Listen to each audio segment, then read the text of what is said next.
Talk again. Hi! Wait, why is no music playing? Wait. Huh? What? I thought I was playing music! Where did it go? Ah! One of them has to play! Why is none of them playing? Play! One of you silly little VGMs play! Why are none of you playing? Where's my file? There we go! Oh my god! Hi. That was so awkward, sorry! Wait! Why isn't the chat showing up? I literally put the frick. I literally put the chat. Why is it not? Why is it not going? I'm gonna. Excuse me. 1 second. Excuse me. 1 second. Excuse me. Excuse me. Ooh. Why aren't any of your chats popping up? What's happening? Okay, I'm reopening the video. I'm reopening the window. I'm reopening the window. I'm reopening the window. I'm reopening the window. It's gonna happen right now. Oh, it's gonna happen right now. And this time I'm gonna pop up at the window and it's gonna work. That seems like it's gonna happen. Can one of these... Can OBS work? That would be so cool. What if OBS worked? Hey, OBS, knock knock.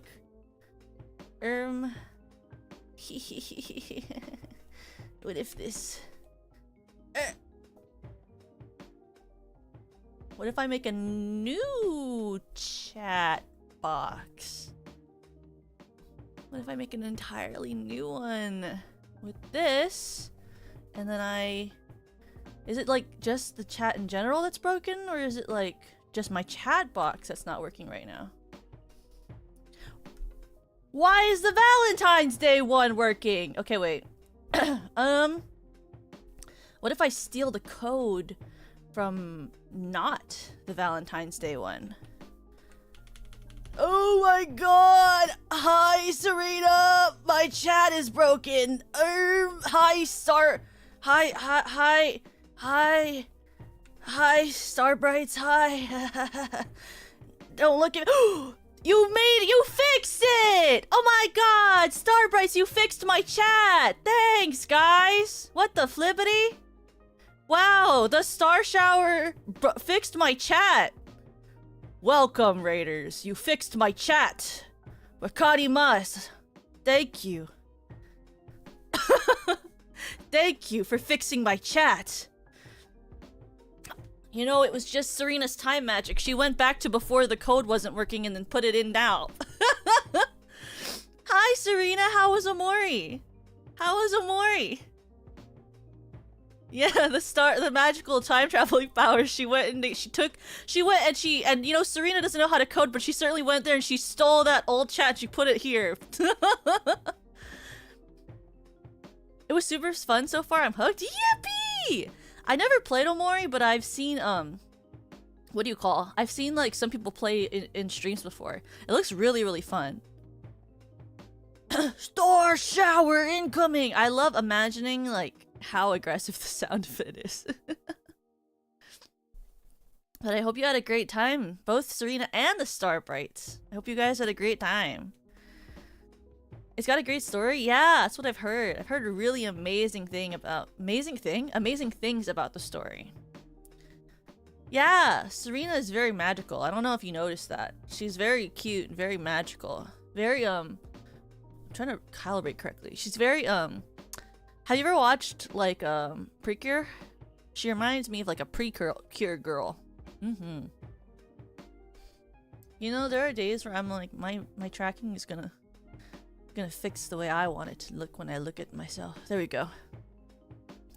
Best video game genre, fight me on that. Like RPG turn-based? I do like RPG turn-based. You mean like this? You mean like off? An RPG turn-based? An RPG Maker turn-based game? I am a fan of them. What do you call?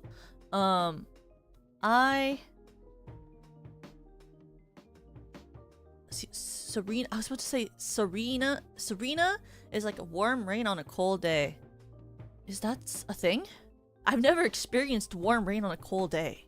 Is that real? Chad, is that real? Crybabies, is that real? I've never heard of that. I've had warm rain on a warm day, but I've never had warm rain on a cold day. Though I assume it has to be something you can experience. Hi, Sharky.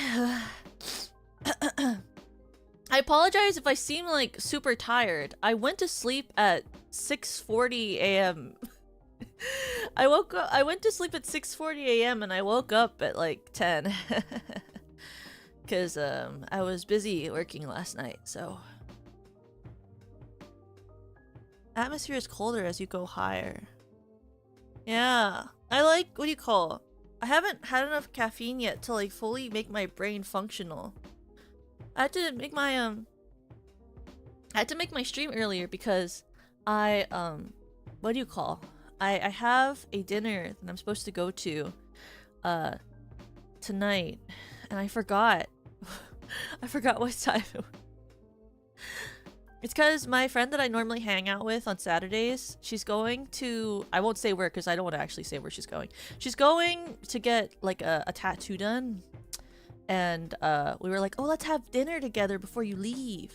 I mean, it's a short trip, but like, it means we won't get to hang out next weekend. So, you know, like, why not go now? So, we're going to get hot pot again. Yeah, I have to stream a little earlier because she has to have dinner a little earlier so she can prep and pack for her flight. I feel like most people I know don't pack in advance. Most people I know pack day of. So, you know, I feel like most people I know don't pack ahead of time. Most people pack the day of, that I know at least. I am also one of those people. So, I have to meet her earlier, so we're streaming earlier, which means I didn't sleep as much, but that's okay. I had to work really long last night, so I was gonna do a gorilla, but then I realized how much work I had to catch up on, and I was like, lol, that's not happening. Because I don't know if you saw, but my laptop stopped working, which was crazy. So I have like a pretty nice MacBook. It was a gift from my Toka parents, you know, and they got it for me so I could learn how to do editing better. And I've had it for like just about 2 years, so it's pretty new. It's pretty new. But I was opening it up to work on Thursday morning and it just didn't turn on. It had been working fine the night before, it just didn't turn on. And I freaked out a little bit because I was like, what the heck? Because it was expensive. And then I tried plugging it in. I was like, oh, it must just be not charged. Like, it must have just lost power last night. So I plugged it into the charger. And then the charge light didn't go on. Hi, Xena, welcome. And then the charger light didn't go on. And I was like, oh, it must be the socket. Maybe the socket. Maybe the, like, power went out and, like, it, you know, the breaker made the thing not work. So I turned off all the breakers, turned them back on, plugged it into the same socket. The light didn't turn on when I charged it. I was like, huh. Crazy. Then I went to a different socket, plugged it in. No light. Crazy. I have another charger, so I was like, okay, let's try this other charger. Plugged it in. No light. Crazy.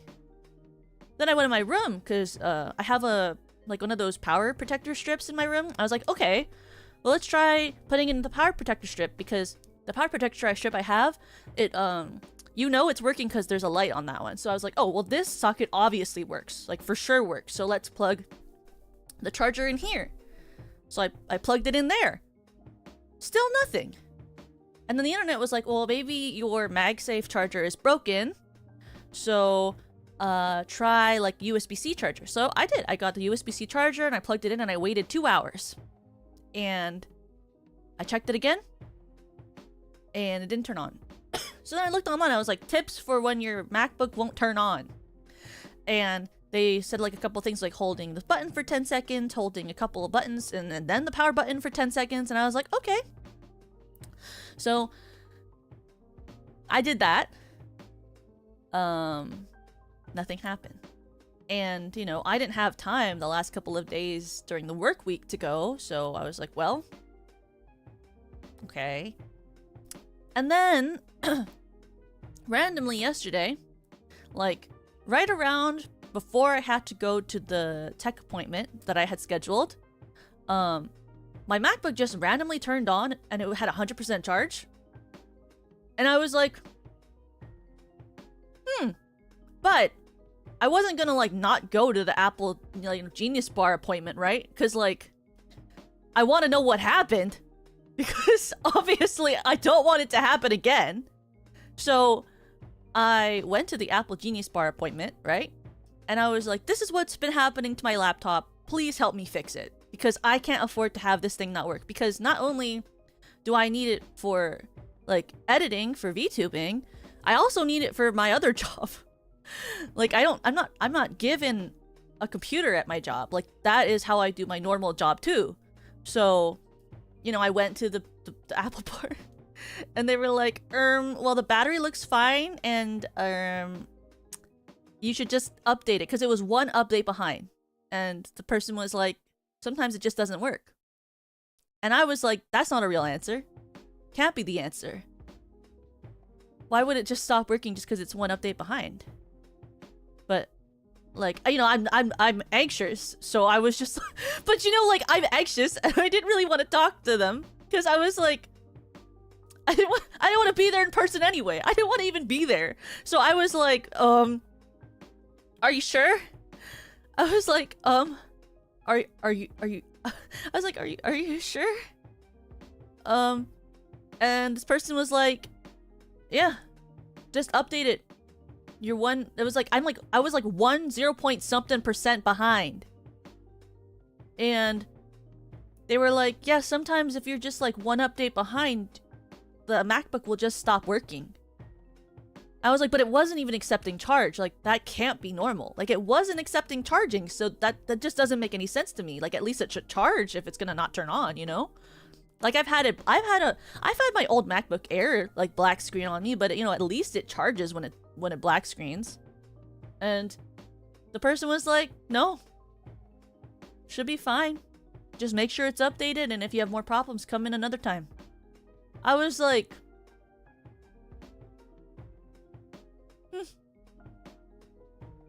oh.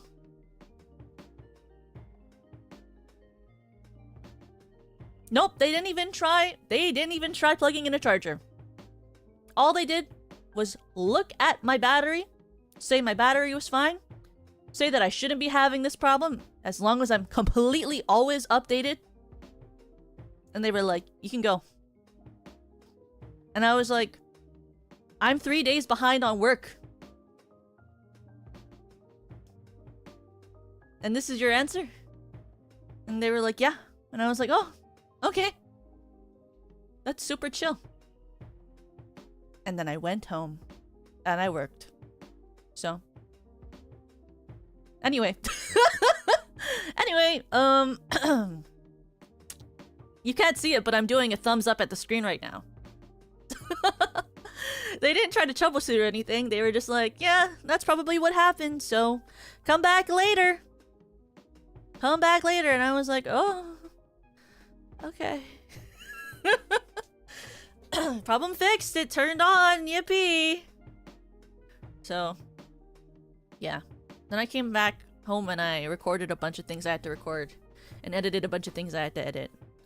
And I was like, this would have been so chill in the bill if I had done this in a reasonable amount of time over a couple of wastes of days.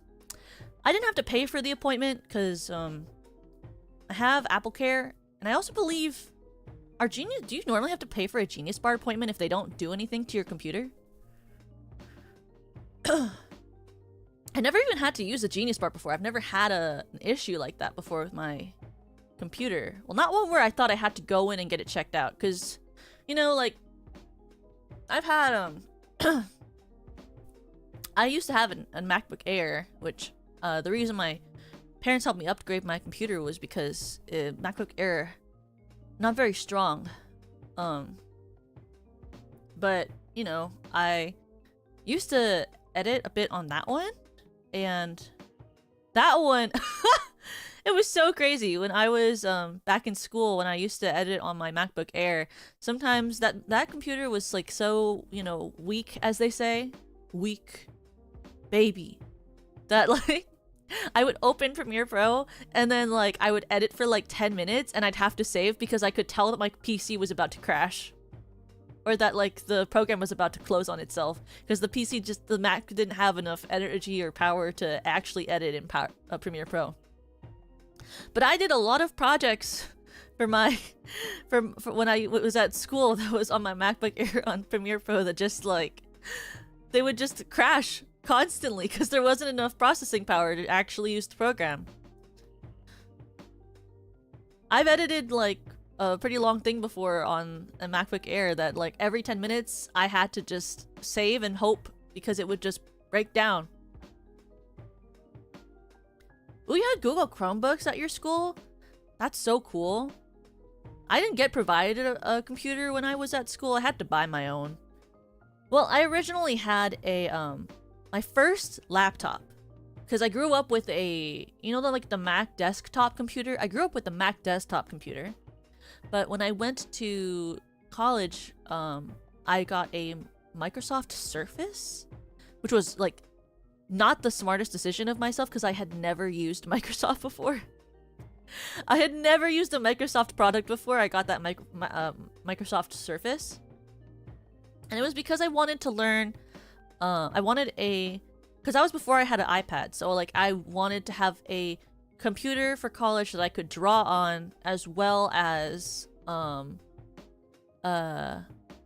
was a Surface Book, so it wasn't just a Surface, but you know what I mean. Like I wanted a computer that I could have, like I could draw on, but also do my schoolwork on, but also potentially edit on. And let me tell you, that Surface Book, I don't even know, like half the time I'm like, why did I even have that? Like because I really thought that I would be able to learn how to use Clip Studio on it. That didn't work. That never happened. I didn't draw on it because I hated drawing on that. I felt like the screen just sucked. No offense to Microsoft. That product, I don't think you make it anymore, so it doesn't matter if I say that, right? I don't think you make that product anymore. But you know, it just like wasn't working for me personally. It didn't work for me. Specifically me. I couldn't draw on that. Didn't work for me. And like it just like I had no idea how to use it, and like I didn't grow up with Word or any of those like Microsoft programs because I grew up with a MacBook desktop or a Mac desktop. So like I learned how to, I grew up with Pages and, you know, like that program. Have a good day or night. Have a good day or night, bassist. Welcome, agent. And so, you know, I like barely used that Microsoft Surface at all when I was at school until one day I dropped it. Until one day I dropped it from quite a height. And the bottom screen connecting area, because for a Surface Book, it's like a tablet on top of a keyboard that comes with the thing. So, and then like you can fold it, you can turn it around and fold it so it can like stand on its own, like an iPad basically. It's like a computer iPad. I was in like a thing where I was like recording with it. So I had it on I was recording with it, right? So I had it on like a music stand. Probably not the smartest thing I ever did with my life, but you know, I did it. I was recording myself in it. So I was doing scene work, I was recording myself. And I accidentally hit my charger cable that was like plugged into it while I was filming myself. with it resting on a music stand. To be fair, it was a very sturdy music stand. It wasn't like one of those cheap ones. It was a very sturdy music stand, and I had done it many times before, and it was fine. I was recording myself so I could turn in an assignment for class, and I knocked it off, and it tumbled to the ground, and then the connecting area, like around where it had to plug into the base, cracked, and the whole bottom screen turned white, so I could only see half of the screen. And at that point, I was kind of like, what's the point in fixing this? And at that point, I kind of thought, what's the point in fixing this, and I should just get an Apple product because I already know how to use those and I don't know how to use Mac or Microsoft. And so I asked my parents and they helped me get a MacBook Air. And you know what? That was so much more intuitive. And yes, it was very weak and it had no storage, and I had such a hard time using it because it had no storage. But damn that I at least know how to use it. I think it like now I have to use Microsoft obviously because I have like a PC so I can stream, but like I'll be so honest, like not knowing how to use that Surface, like it was like crazy. Like I don't know why I did that to myself. Like now I can use Microsoft kind of. I say that, but like I kind of like I only know how to use this PC for like streaming and then sometimes my normal job, but like I don't know how to do other stuff on this. Like I know that there's a shortcut for using the snipping tool, but I still don't know how to use that shortcut, so I have to go into my search bar and find the snipping tool every time I want to take a screenshot. And and I don't know how to really use the file search exploring thing.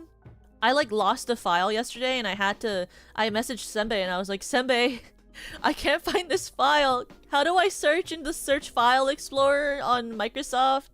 I only know how to use Apple. Though I will say that was 1000% my fault. I did not label my... I don't label my files very well. Like... I just have a very messy... desktop. You know? Because like... I always clean it. Like, I'll like try to clean it, and then like... I clean it, but then it gets messy again. Like, and it's not just my PC for streaming, it's like my laptop for work too. Every time I have to like every time my boss is like, let's have a meeting, I'm like, okay, and then he'll like ask me to like show on my laptop, right, like what I'm working on, and I'll like and then I'll like freak out and I'll make everything full screen so they can't see my desktop because it's so embarrassing. And then once I was like in a Zoom meeting and I had to share my like a PowerPoint, and I clicked on my desktop on accident and it flashed on the screen for like 1 second and I was so embarrassed. Thankfully no one said anything, but I was like, and I like quickly went back to the PowerPoint. I was like, frick! Don't look at my desktop, it's so cluttered, don't look, I'm sorry! So I feel about my tabs too. I remember once I was in like a Zoom meeting and I shared my browser because I was sharing like a Canva presentation, right? And they were like, Toka, you have a lot of tabs open. And this wasn't even like my personal browser, like this was my like work browser. And I was like I never thought like they would actually say anything. I was just embarrassed because like normally I'm just embarrassed because I can see it, but like this time like one of my coworkers like brought up my tabs and I was like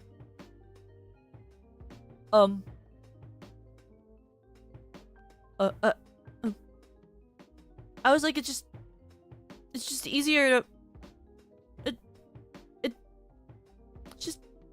just easier to find what I need. If the tab already open, I can just click on it again. They don't gotta remember nothing. You know? I was like, I don't. I mean, why would you say that? Hey, hey. Because I just prefer when everything I need is already open.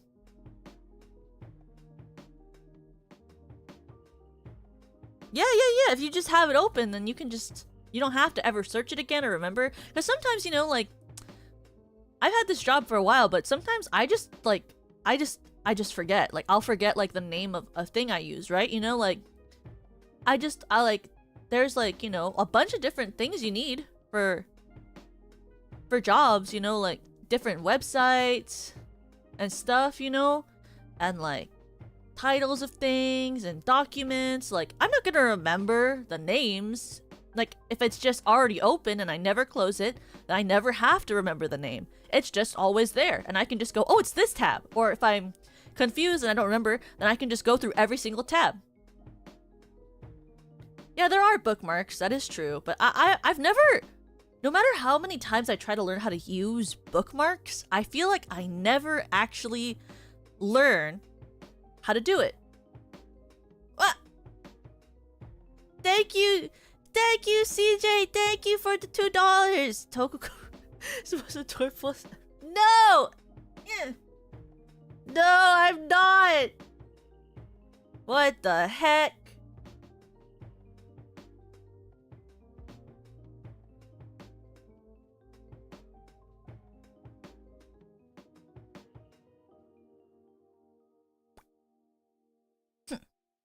Thank you. Thank you. You can put bookmarks in folders, then it's way more organized. I've tried that. I had that on when I was in school. I did try to... Wah! CJ, thank you for the blue super chat. Wah!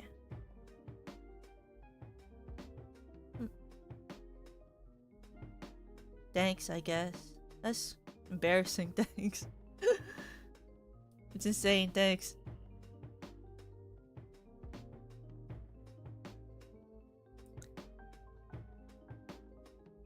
Your bookmarks folder goes over 4 digits and then return to tabs. It's learning to do a new system. Not good at that. I'm like, I'll give you a great example, actually. So I started learning, I stopped using Premiere Pro and I started learning After Effects because I wanted to be able to do like shorts that have, nice, like, what? Thank you, CJ, for the $2 in super chat. No. And then, so you know, like the what do you call the me when I remember like what the name of it is. Thank you for the offering, Crybaby. What?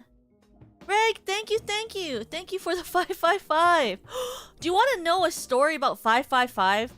Is yesterday when I what do you call, when I went to check my phone, because I was up till like 20,000 years in the morning, right? Yesterday I checked my phone and I like looked it up. I pulled it up and it was exactly 5:55 in the morning. Isn't that insane? It landed exactly at 5:55 in the morning.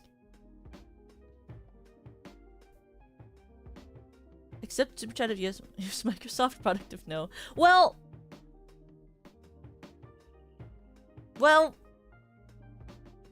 I mean, I technically have to use Microsoft product. So,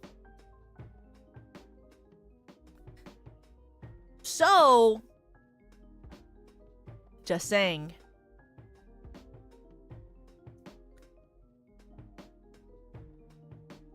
Please sleep properly. Well, your name is Insomnia, so you can't tell me that, actually. 555 is spooky? No, it's not. 555 is a great number. It's the best number, other than 15 and 5 and 3. 555 is the best number. Every time I see it, I get happy. I love it. It's really nice. I love when I like randomly see it on the clock. I also am very I'm very what do you call? I'm very excited when I see so there's this play I used to really like called 448 Psychosis. It's by Sarah Kane. If you... They didn't say spooky? Isn't the 5 supposed to be like a S? Am I stupid?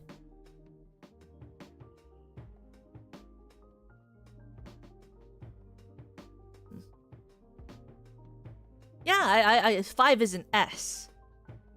555 spooky! Yeah! But it's not, because it's a good number.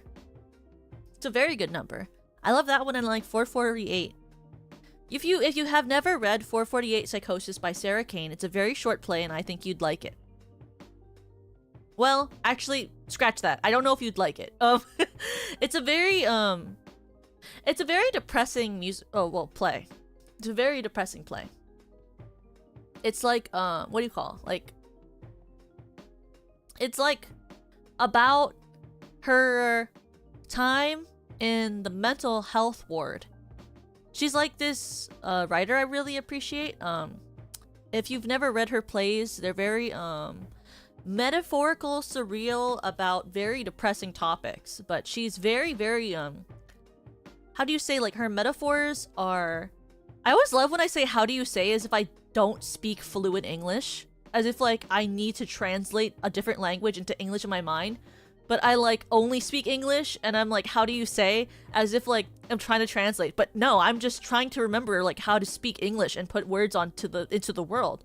Like, you know? Like, how do I describe?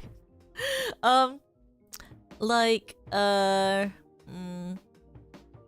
would I say it? Like, like, an example. That's a great way of putting things so people can understand what I mean. There's a play that she wrote called Blasted, and one of the characters is like this soldier who's stuck in his whole body is stuck in the ground and only his head pops out. And so, like, the whole play is him experiencing the whole of everything happening around him, but he can't move from the hole, so he's just the head poking out of the floor the whole time. And most people don't produce her plays because they are very metaphorical and intense in a way that is very hard to translate from the page to the stage. So honestly, I'm surprised people haven't made movies, because I feel like her plays would be a very good, like, deep horror movie. She wrote a play about a torture method. It's not a torture method. It was a metaphor. Like, it's not about the fact that the him being in the ground with his head out of the ground isn't about him being tortured. It's a metaphor for him being unable to move. Like, well, he's literally unable to move, but it's about his character not being able to move from the situation he's in. You know? Because him having to witness the world around him from the singular spot is like literally forcing him to witness the world from one spot. You know?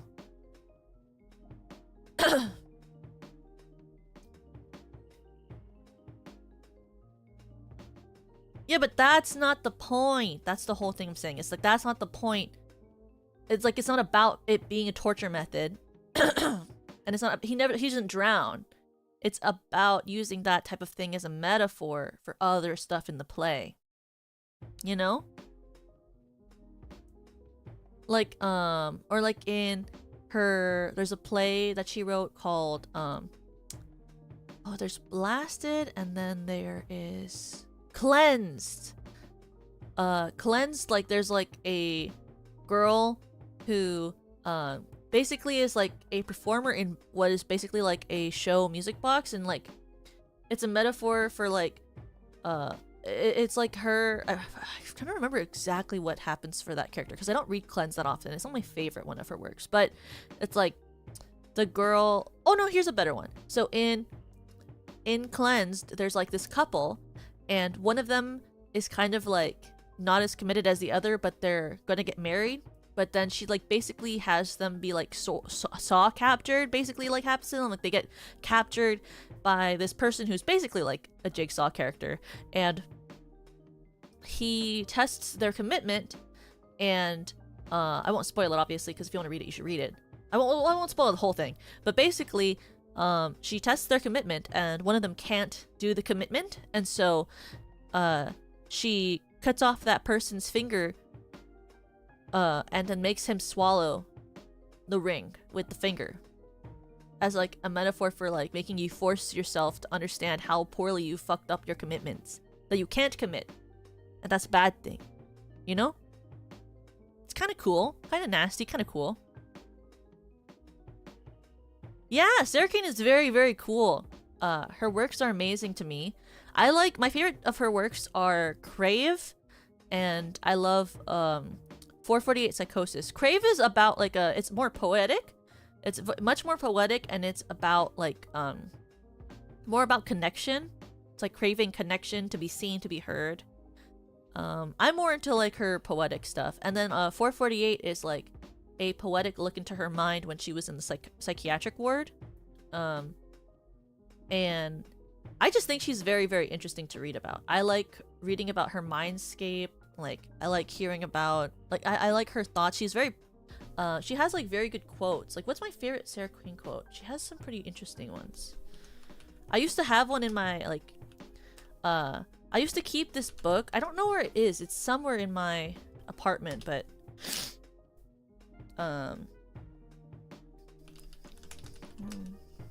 plays. But it's, like, this little book I used to keep when I was younger, and when I found a really good quote, I would type it out and then print it and then paste it into my I would paste it into this book, so I would have like a quote book basically. Because you know, some girls keep a diary. I kept a quote book. I kept a quote book because I always wanted to be able to remember the really interesting quotes that I found. You know, or like I also printed out poems or monologues that I really liked from plays and poetry books. I'm 14 and this is deep. Yeah, if I had learned how to use r/ things. I still don't really understand how r/ works. I watch sometimes, there are these videos I watch sometimes on YouTube of people reading r/ stuffs. Where it's like, r/ something, and then it's about like, ask me anything, I'm a doctor. Ask me about messed up surgeries. Or like, ask me anything. I'm, what is another one I've watched? Oh, I watched one with my friends once when we were drunk. We watched one about, guys who, wait, what was it about? I thought it was so funny. I was drunk though. I was like, that was so funny. I remember being in college and I watched like someone read like a Reddit story thread. And there was like Minecraft video in the background, but I couldn't watch the Minecraft video, so I had to kind of like not watch the screen. I hate when it's like, I hate when they do like a video of something and they have a Minecraft video in the background, because then I can't watch the video and I just have to listen and it becomes basically a podcast. But I also know on like Smosh they do that now too, because my roommate, she loves Smosh, and so she'll play the Smosh reacts ones where there's like a Reddit story and then they react to the Smosh, like on Smosh they react to it. Sometimes I listen in when I'm like eating. But oh yes, there's a really good oh, I remember, I loved this one. There was one where she said, this was, I believe, just a normal interview question that she responded to. She said, once you have perceived that life is very cruel, the only response is to live with as much humanity, humor, and freedom as you can. And then, ooh, I like this one too. She said, This one is also a personal like quote, not like from her place, but she said in an interview, I am an emotional plagiarist, stealing other people's pain and submising it into my own until I can't remember whose it is anymore. That's very writer of her to say.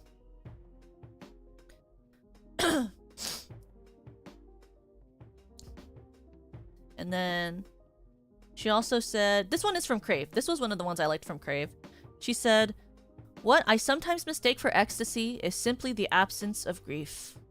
That one was very depressing. Crave is kind of depressing. I guess I just like it because it's a little, you know, I don't know.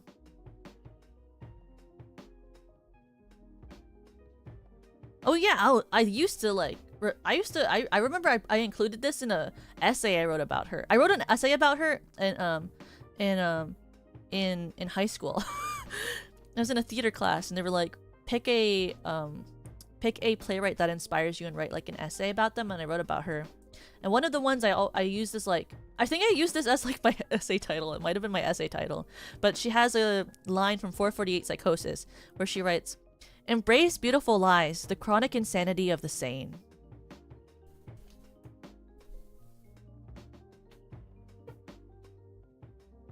I loved that one.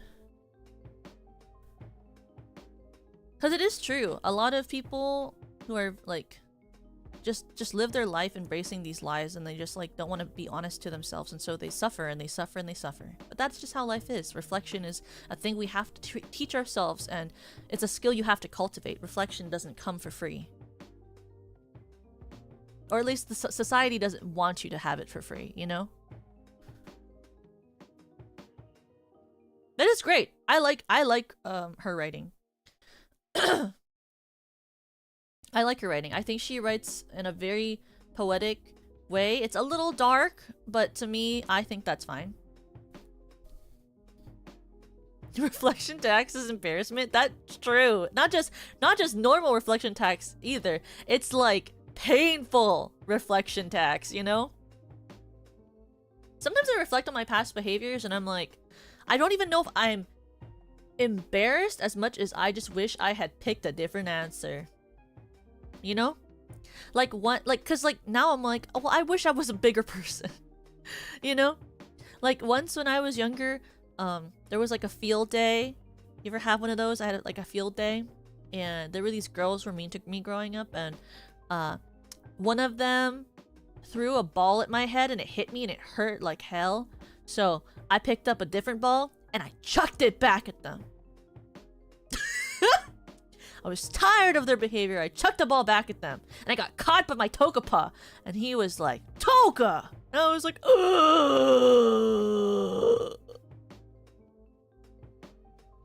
I got caught so red-handed, and I got in a lot of trouble. I didn't get grounded.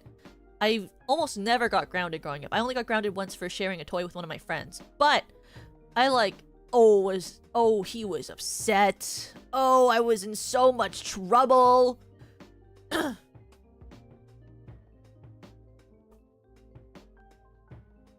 your posture was off, keep trying, champ. No, like, my family's values are very much centered around, like, my family's values are very centered around forgiveness and kindness and things like, you know, taking the higher road. Like, when something bad happens, you don't do something bad back. You accept it and move on. You know? And he did see them throw it at me, but his response was that I should have just let it happen and walked it off and proved that they didn't bother me. So, you know? That was like my family's sort of values growing up, was always like, someone does something bad to you, you show them that they don't do that bad, that they don't matter, and you walk it off. Your revenge, letting them think that their actions mean nothing. You know? That was my family's values. Someone mean to you? Show them that they don't matter by not responding. You know?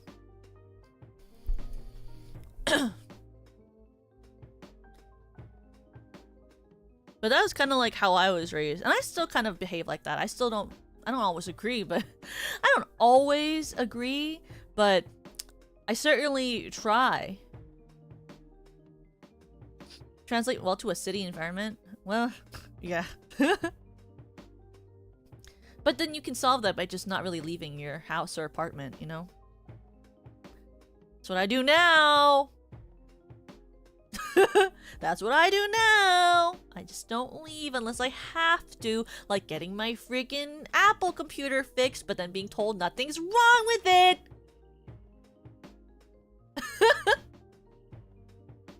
Which I totally don't care about.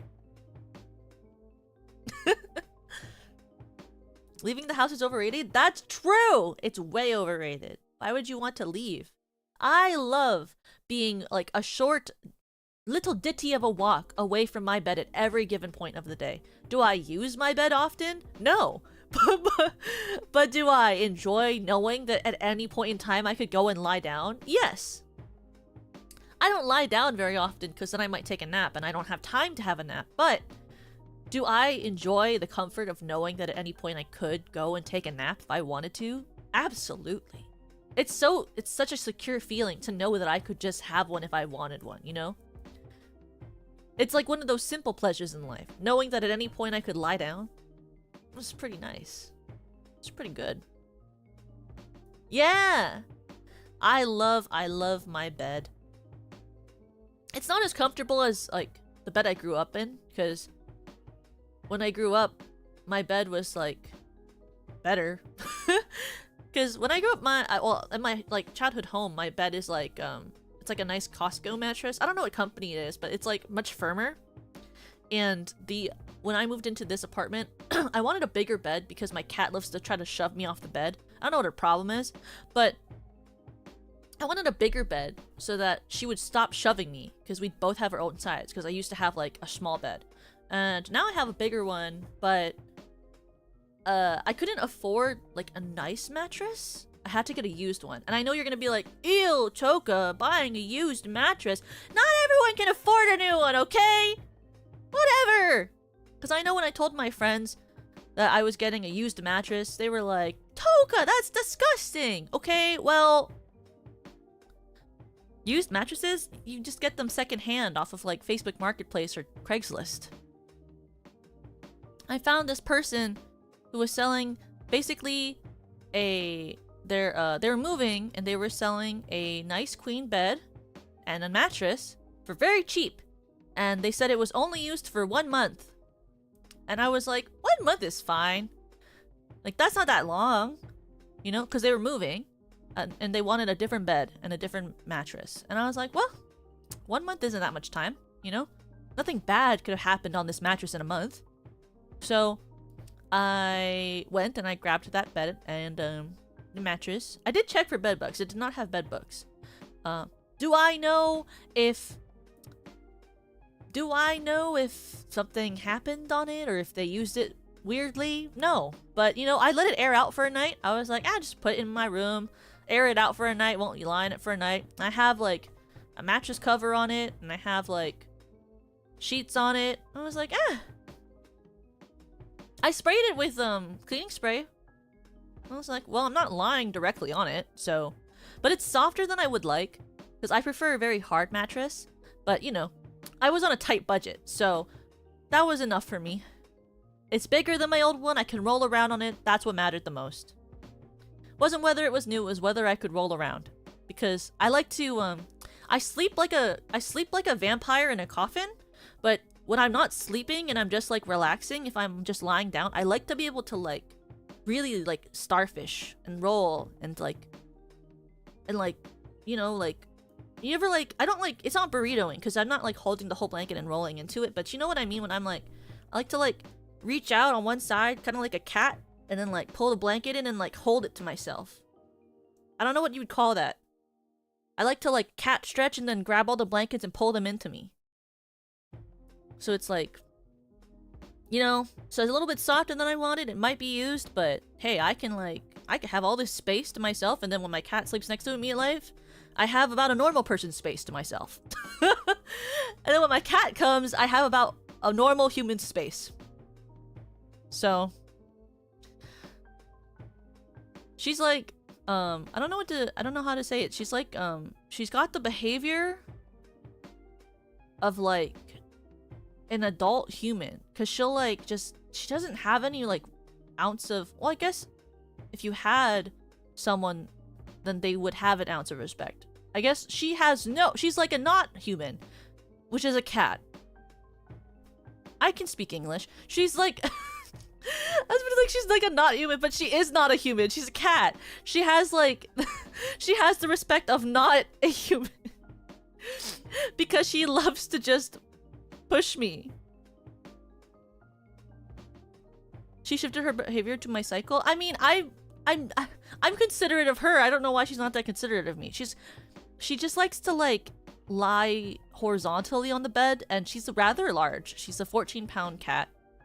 I don't know her full-on breed, but she's like a big cat. You know, like she's not fat, but she's long. Like I don't know what she is, but she's long, and she's 14 pounds. And she likes to stretch out, not vertically. She loves to be horizontal. And so she just like takes up the length of like a whole human. I have a queen bed. She takes up one full side for herself because she won't lie vertically. I don't know what she has about lying vertically, but she doesn't like to do it. She only lies vertically if she's lying on my chest. So, but that's how she likes to lie. And then I wake up and like she's facing me and her eyes, like she's like looking at me. Like when I wake up in the morning, if I turn my head to the side, normally she's like sleeping like the length of the pillow, but not on the pillow. Because I have two pillows, so she can have a pillow. And also I like to have two pillows when I work on my bed if I do. Or like late at night when I'm watching videos, I like to put the two pillows stacked against my headboard and like lie against it like a seat. But like, she'll like be where like right below a pillow would be on a bed. And she'll be looking at me. She'll be sleeping and then I'll wake up and I'll turn to her and she'll be like this. She'll be like, and she'll be looking at me right in the eyes. And it's kind of creepy. But I'll be like, oh. And then she'll be like, stare at your soul. She'll be like,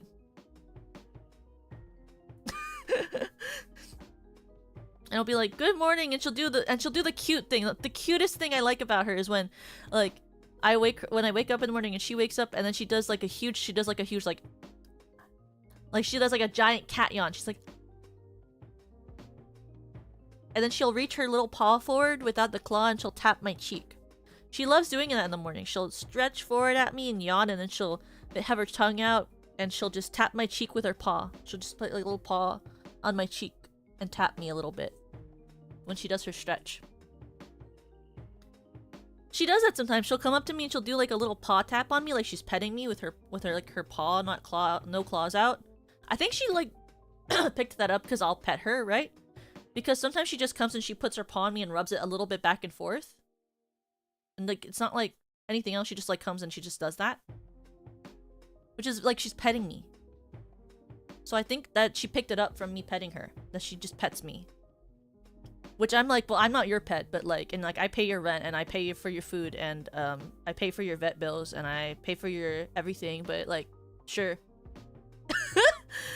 I hope she doesn't ever think of me as a pet because she don't own me, even though I do everything for her, so she kind of does own me. But it's like, you know, if anything, I guess she does kind of own me.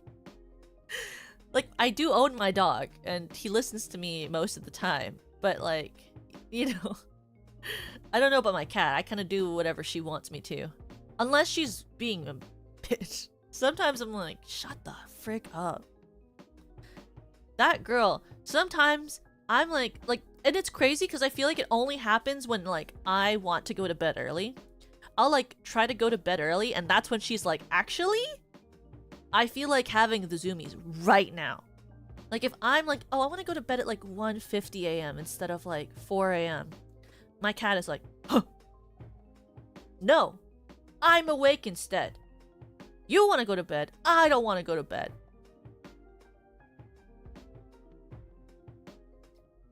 I'm free and wild, not domesticated. I don't like to think I'm domesticated. I'm an alpha. Be an alpha. Be an alpha. I don't know the lyrics to that song because every time I listen to it, it makes me want to cringe. Be an alpha. I love I like when I end up going to sleep at 1:50. When I'm tired enough to go to bed at 1:50, that's glorious. Well, I will say I'm so excited for my giant nap after, because you know the thing about like hot pot is like I don't think I've ever been able to go out and eat hot pot and function well after it. Like if I'm eating hot pot after I get back, I'm taking the most gigantic nap ever. Like I'm looking forward to going to hot pot with my friends, coming back home, and then taking a nap. I don't think I've ever had hot pot and come back and not had a nap. Like even when I was younger and I would like go to hot pot with my parents, my family and I are all introverted. Like, well, at least my parents, like my mom and dad we're all introverted, you know? None of us are extroverted people.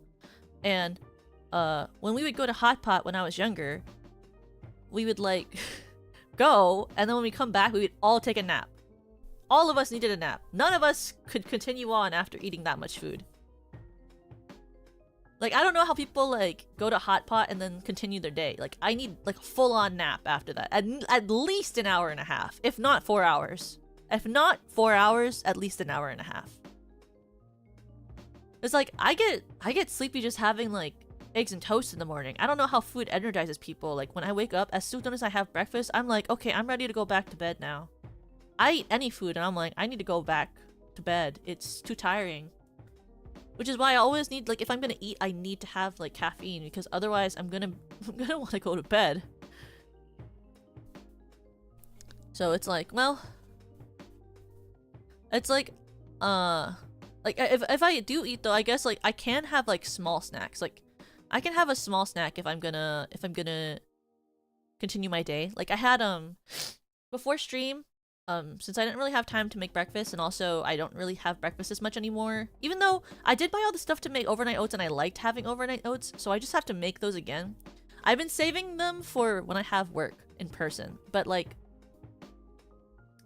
I needed to have like some snack, something to have before stream, because every time I don't eat before stream, I feel like I'm more exhausted than normal, which is true, and that's real, obviously, because you need to eat in order to have energy, but like, I was like, what can I eat that will make me not sleepy for stream? So, because I'm already so tired. So I was like, looking through my cabinets and stuff, I was like, do I have anything? And I had club crackers. So I had about 8 club crackers with a little bit of cheese. And that was my breakfast. Hi, Pachi! Hi! Welcome! I was talking about my invigorating breakfast, which was 8 club crackers with some cheese. Oh, and I mean, this is also technically a part of my breakfast. This is a red edition watermelon flavored Red Bull. The best breakfast beverage. A summer-themed Red Bull in the spring. Absolute best breakfast drink. A summer drink.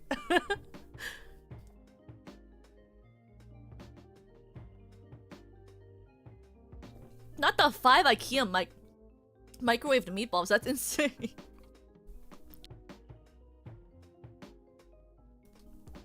That's so insane. You don't even have like rice or anything with it. You just had the meatballs. I'm unfortunately one of those diamonds who, like, when I think about if I'm eating meat, I need like a carb.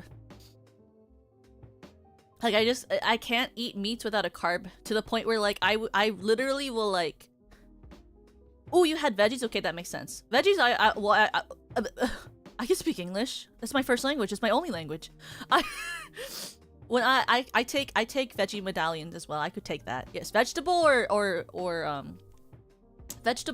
rice is needed in order to eat meat. I don't know what it is. I could have sworn you were French. No, I'm not French! I would rather die. This is a meme, by the way. I've been told by Yui that this is a meme. That you say that you don't like French. This is a meme, right? This is what I was told. By the Lord and ruler Yui Usachi. She said that saying you hate French is like a meme that's currently happening on the internet. Just so everyone knows, there's nothing wrong with being French. I just think it's like the funny thing, you know. I've been told, I've been alerted by the people who understand how memes work that it is a meme now.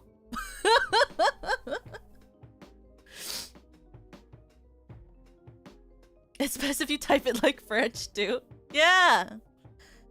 I love when my gen mates tell me about the current trends and memes, because I'm like, you know, like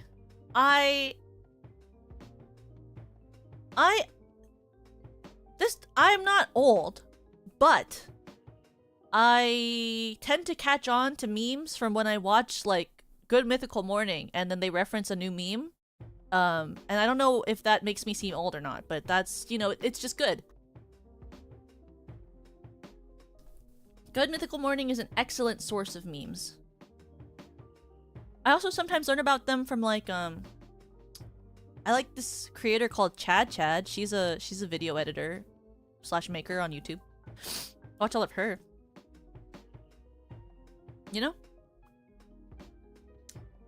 Sometimes I watch shorts and then I see like and it cause I was feeling alone at first when I see you cry. Yeah, it makes me smile. Yeah, it makes me smile. That one was cute with the little animational dances. That one was very cute. I enjoyed that one. And I liked when they did the Mufasa one where it's like, I always wanted a brother. I always wanted a brother just like you. Yeah, the animation memes were so cute. I liked too when I saw VTubers do like 3D with it too. I would have loved if I had 3D. I would have loved to do like a 3D version of that dance to post. One day, that would be cool. One day, you know. I think like, I also like, so my feed is like, my feed is like a lot of just like, so I like watching like anime idol dances, so I have like a lot of anime idol dances on my shorts feed, and I have like a lot of like singing shorts, and I have a lot of like VTuber clips. But that also means I don't get a lot of memes in particular because my feed is very curated. It's crazy. Like I just like I was watching a what do you call this genre of content? It's like not horror, I guess. Is it analog horror? I don't remember. It's like, you know, like it's like ARG stuff. Like there's like a is there like a genre of that? Is it analog? It was like talking about ARGs and stuff on YouTube. It was like a review of it, and I was watching that on my like TV. Yeah. Is ARG technically a horror? I was watching an ARG video on YouTube on like the TV in my apartment, and I didn't realize that I was on my roommate's account, and so I like quickly switched back. But before that, I was looking at her feed, and I was like, what? Because like, she's not. I wouldn't go so far as to call her a normie, but she's kind of a normie. You know? And so like, I was like looking at all these videos, and I was like, what? I was like looking through her feed a little bit because I'm a little nosy. I was just a little nosy. I was looking through her feed, and I was like, I don't know any of these people. I was like, what is this? What are these things? I don't watch this type of stuff. I felt bad because I watched like my ARG video on her account, and I was like, oh, I hope that does not frick up her feed. I was like, I apologize, because feeds are so curated. I was like, oh, I hope this does not frick up your feed. Please don't let this affect your feed. Don't know that I did this. I switched back to my account. Because I also like, you know, watching videos about ARGs. Yeah, it's an augmented reality game. Yeah, and I've never seen them before in my whole life. Like, I was like, who is that? Like, there was just a bunch of like, yeah, I like the local 58 videos. I like people who do reviews of it. So I like watching like Rainbot and Nightmine and Scare Theater and stuff like that. But I was like I like watching those, and I like watching VTuber stuff and anime stuff and VTuber covers, and you know what, when I say it, it's like so random when I say something like, oh yeah, and I also like ARGs. And you know, like I watch a lot of Pokemon content too, even though I'm really bad at it. I watch a lot of Pokemon content. And I was like, I like never get like normal popular sort of videos unless it's like specifically like unless it's specifically like a video from like Chat or like Good Mythical Morning, or like what's another person who sometimes I watch? Sometimes I watch like a Curtis Connor one pops on my feed and I watch that one. Like when he ate all of the influencer foods. That was fun. I was like, that's crazy that you didn't drink water for a whole week, because I don't think I could do that. I drink a lot of energy drinks, but I also drink a lot of water. Because it's important. But like, I just like, when I see like a person's feed that has no anime and no VTubers and like no VTuber covers and no idol stuff, like no idol dances, no cosplay dances, you know, and I see their normal person feed, and I'm like, what are you watching? Those exist? Why are you doing that? Not that you shouldn't be doing that. Watch whatever you want. But what is that? That's crazy. Though I say that when I was younger, I mostly watched like theater videos. Like, not like, well, sometimes I watched a good slime tutorial, but I watched a lot of like videos about singing technique and theater technique and acting videos and deep dives into musicals and music, and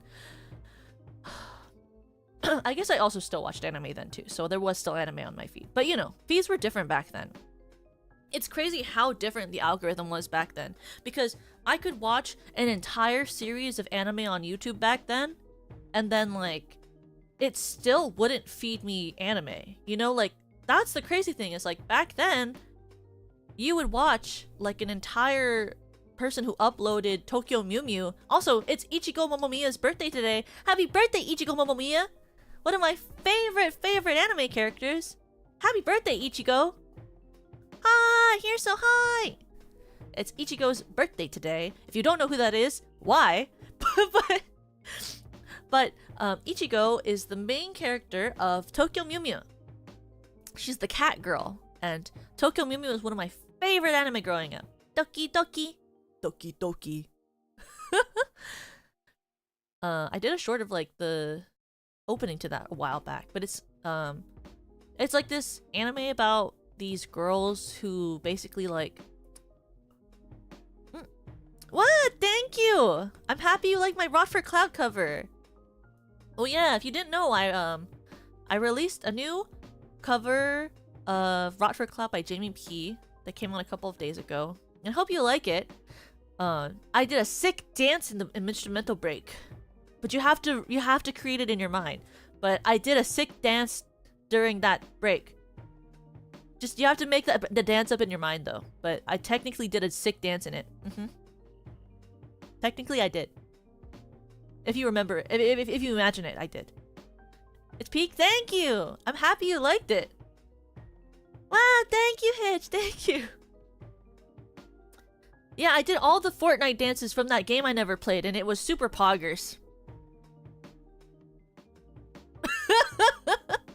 I did all of those Fortnite dances, like Miku Miku Beam, and flossing, I think, and the one where it goes da da da da da da, and then they cross the, and they like cross the arms in the front, and then it goes open, and then they cross the arms in the front, and then it goes open. And I think I'm describing this dance very well, and that you understand the dance that I'm saying. That's a Fortnite dance, right? Where it's like the arms cross in the front, and then they go to the open side, and they go in the front, and then they go to the open side. That's the orange justice? I did that one. Yep. I don't know what those dances are called. Sounds real to me. Yeah, you know what? That sounds real to me. It sounds like a dance that would be online. Yep, it does. It certainly does. The backflip? Oh yeah, easy backflip, you know? I can do a backflip. I can do a flip right now. Watch this. Watch my sick flip. Sick flip happening right now. Coming to your area. My sick flip. What did you think? It was sick and it flipped. It both sicked and flipped. My 3D reenactment? I'd have to learn those actual dances. I don't even know. Sick side and flip. So acrobatic. I know, right? Crazy. It's the wings. What can I say? It's so acrobatic. I only see the dances when the peoples does it. And then I also know, I watch, this YouTube channel called Blue Senshi, and I see the dances on there. There's like this channel that does a lot of, Blue Archive fan animations. And I love the dances from the Blue Senshi channel. There's like the one where it's like, dude, I just like did it and then realized no one can see me. But it's the one where like, I was like reaching up into the sky like, and then I was like, no one can see that. So it obviously didn't happen. But it's the one where like they're reaching up to the sky on each side and like they're like, and then I like, there's the one like my alert where it's like her doing like the chill like, oh sensei, shall we dance? And it's like I did it for my pre-debut. It was my first video on my channel, was the was that Blue Senshi dance from the Sensei Shall We Dance video. And then there was I know the Azusa dance as well. And then there's this there's like a new one where there's like but it's like the head but then with the legs.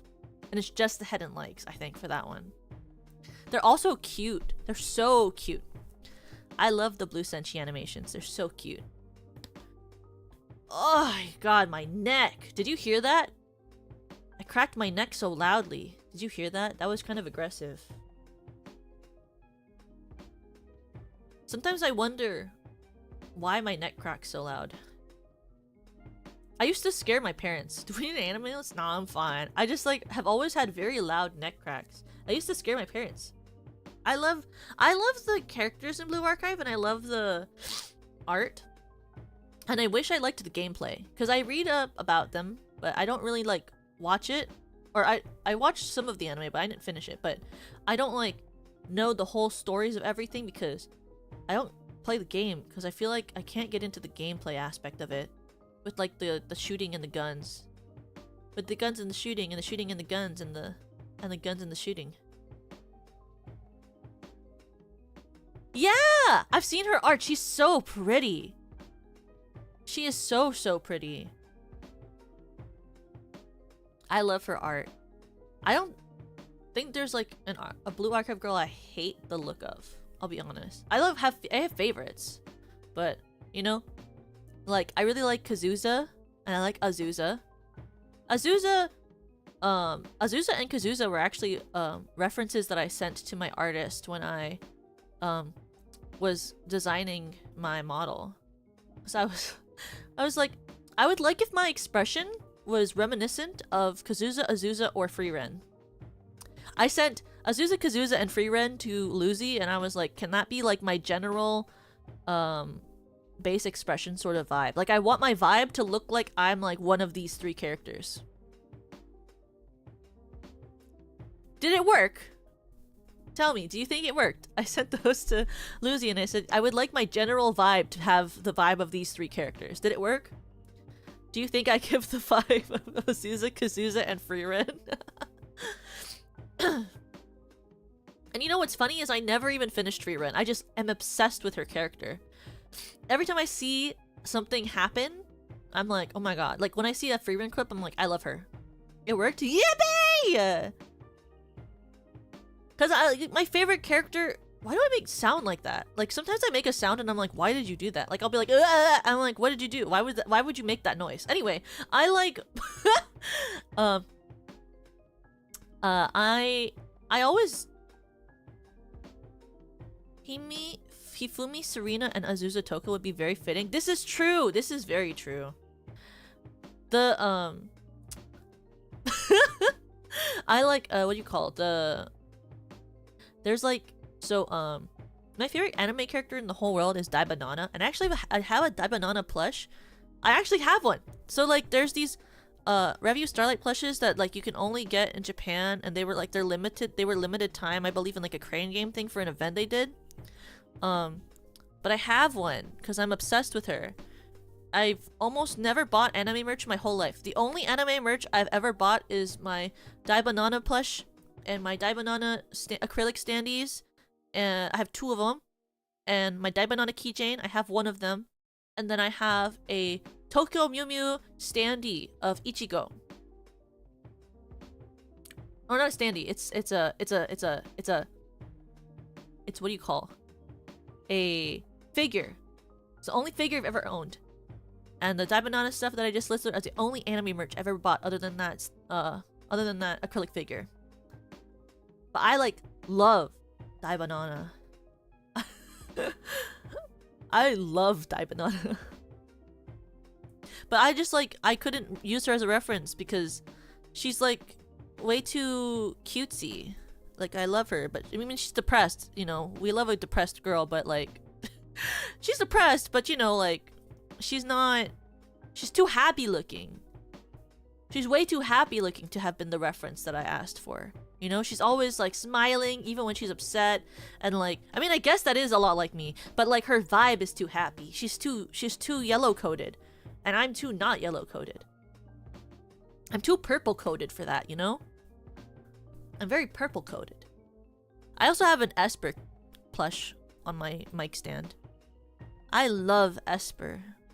Empty-headed, scared and in pain looking little guy. And they're besties. They hang out together every stream and they look at me.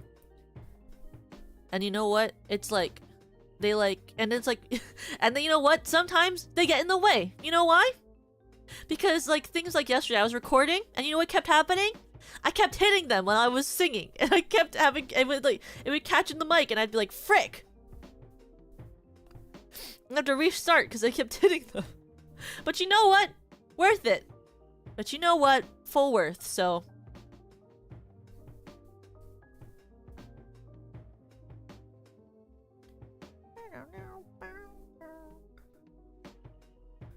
It's true.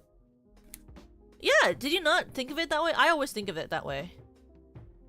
Like, so like, when I think about peoples, right? I think about everyone as like color-coded. Because of like, I guess it's because I grew up watching Magical Girls and like idols and stuff. But like Magical Girls and like idols are all like color coded, you know? And like there's like a specific color that like always is like this vibe normally. So like I'm like, okay, so like when I think of someone who's like yellow coded, I think about like the yellow like Magical Girls and yellow idols. Like what energy do they have, or like the orange colored ones, or like the red colored ones, or the purple colored ones. Like I'm not like, I would not normally be, in my opinion, like I'm not like green or yellow coded. I don't have that energy. I'm not smart enough to be green coded, and I'm not energetic enough to be yellow coded, you know? Even though honestly Daibanana is not technically yellow coded, because I believe her color is white, right? I forget. Or that's at least the color that she has for her concert stuff. Is green smart? They're normally like the calmer, smarter, softer person. Going with times of the old Power Rangers. So sitting blue with Scottish people. What? Blue with Scottish people? What do you mean? Yeah, like the Power Rangers. Like red is always like the, I'm the main character, I'm super, yeah, brave and brash and wah, wah, you know? Do you know what I mean?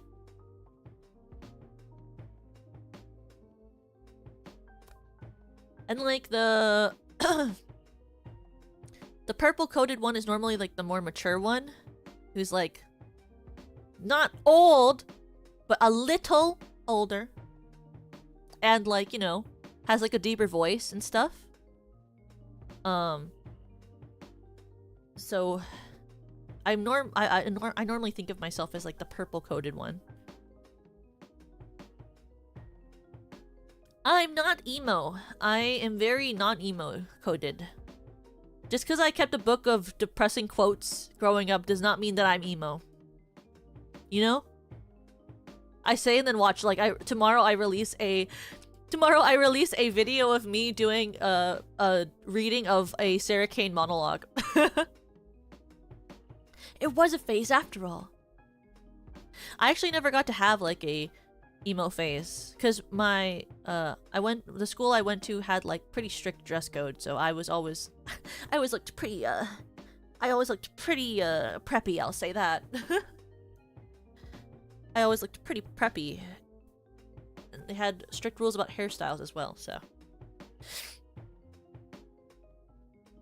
But I mean, I don't think I would have ever dressed as super emo. Like, I always just was like I'm always very, I like sweater, big sweater, and like skirt, and yeah. I also never really bought expensive clothes growing up. I never really thought of clothes as something to buy that are expensive. I'll buy like an expensive piece of clothing once in a while if it's like something I think is very important to have. Like I have like a very nice, more expensive black dress that I have, but that's like because it can go to any occasion. You know, like if I'm gonna buy something expensive for clothing, it has to be like a staple that I can use constantly, and I'm getting it because I can use it a lot, you know?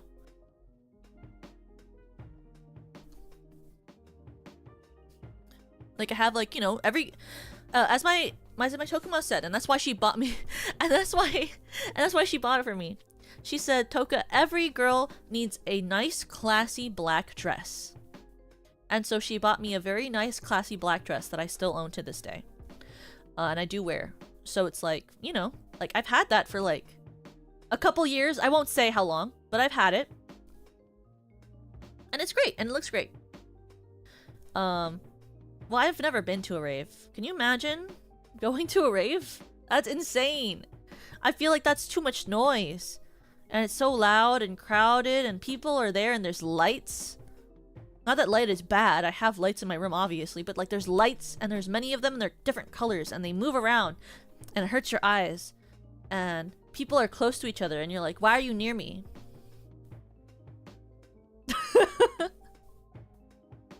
You know?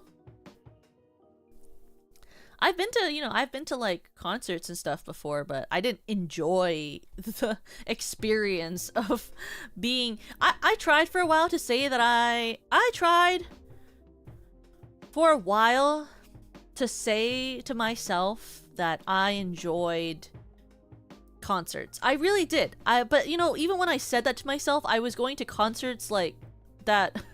I was going to like concerts that I'm like, well, that really wasn't proving anything now, was it? Because some of the only concerts I've ever been to were Dodie concerts. And you know, I will tell you right now, a Dodie concert really isn't that much of a concert. Like, you know, it's like going to a theater and seeing a band performing. Like, it's not like anyone's like raving or doing like one of those things that they do in the middle where they throw people around. You know, there isn't a mosh pit at a Dodie concert. Just a bunch of girls in short-alls and skirts and like dresses, like cheering with like tears in their eyes. You know?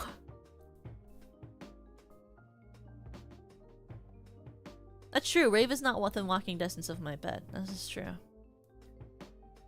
I just don't like being in crowds or like loud sounds or like too many lights.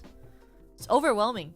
I get overwhelmed sometimes if I'm busing home and it's like at nighttime and the lights in the bus are too bright.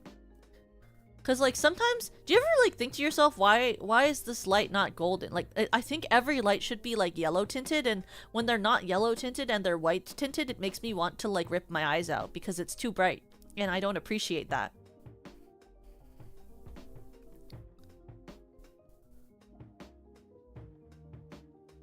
The music was fun and the vibes were fire, but the people were... It's true, people are crazy. This is true. Mosh pits are very scary. I once accidentally, I was like, when I was younger, I was going, my friends invited me to go to this rock band concert. It was like one of my first concerts ever. And you know, they were like, oh, well, Toka, if you go, you don't have to pay for your ticket. And I was like, well, you know, I've never really been to a concert. You know, like, why don't I go? You know, why don't I go? So I said fine. At this point in my life, I was like, you know, I should experience things. So I went to this rock concert. It was all of our first concerts ever. It was our first concert, all three of us. And the three of us, we all went to this rock concert and we went early. We sat in the middle. We're not standing. We weren't sitting. We were standing. And we stood in the middle and the band started playing. And people started pushing us around a little bit, and I was like, what is happening? What's happening?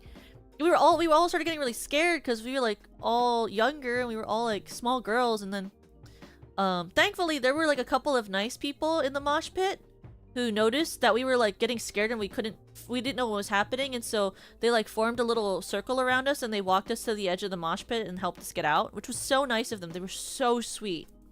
They were so sweet. And so we were in the mosh pit for the rest of the concert, and it was so nice of them. I'm so thankful that they did that, because like we didn't even know that existed. Like we had to look it up after. We were like pushing at concert, and then like someone like we found about mosh pits. But like we had no idea that there were mosh pits at concerts. We just went and like stood in the middle because that just seemed like a good place to watch the concert from, you know?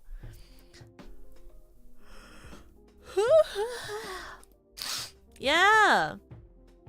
I just don't understand mosh pits because I don't like shoving, nor do I like skin to skin contact in any format.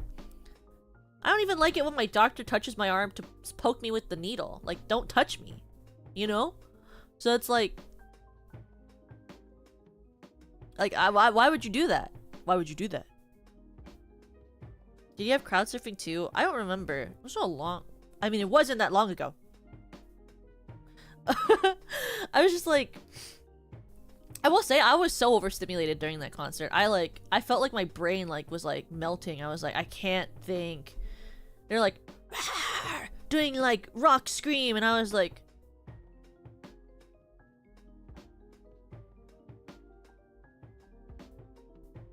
I find them fun for not any reason in particular. I can see why people would like them. I mean, it's very adrenaline rush. It's very jumpy. It's very engaging with other people.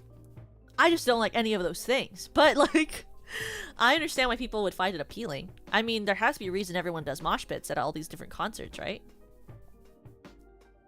I don't think I could ever do a crowd surfing thing. Like, I just think that's scary. Why would you touch why would you want to be touched by that many random people? And also, why would you trust that many random people? I certainly wouldn't. People can be weird too. I wouldn't trust them. Not me. I had a hard enough time trusting people to lift me up when I was doing like theater performances and we would do like lifts. I'd always be like, you know, it's like putting a lot of trust in you. Don't drop me. Don't you drop me. I'm fairly helpful. That's good. Because I was gonna say, like, I mean, I guess I've heard bad things and I've heard good things, but I also heard, you know, like bad things will happen rather even when there's not a mosh pit and it's just overcrowded. Even just overcrowding can really hurt people. So I mean, it doesn't really matter, you know? Concussions is very high. That is really scary about concerts, you know? That is a scary thing. I don't understand that. I don't know how people like get concussions from that. It's crazy. I just never like I enjoy live music, you know, but I don't like I really love...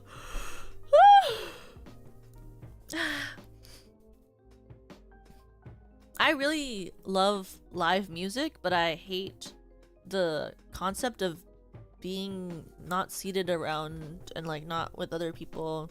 You know, like I would enjoy like if I went to like an event where they played the instrumental of my favorite movie or something in the background, like live of that, or like there oh god, there was this concert in Japan. I like wish that I could have been there or like gone there or Wah! Umi, hi! Hi, Umi! Hi! How are you? Wah! Umi, let me wrench you. There you go. Hi! Welcome, Umi. Welcome, Raiders. How was your stream? What were you doing? I'm supposedly playing off, but I haven't started yet, and it's been 1 hour and 38 minutes. Whoops. I'm supposedly playing this game off today, and but I just keep talking. But I hope you had a great day. You did a Zatsu? Let's go! Real life does this. Yeah. I don't have really good impulse control with that. I hope you had a great Zatsu. Yeah.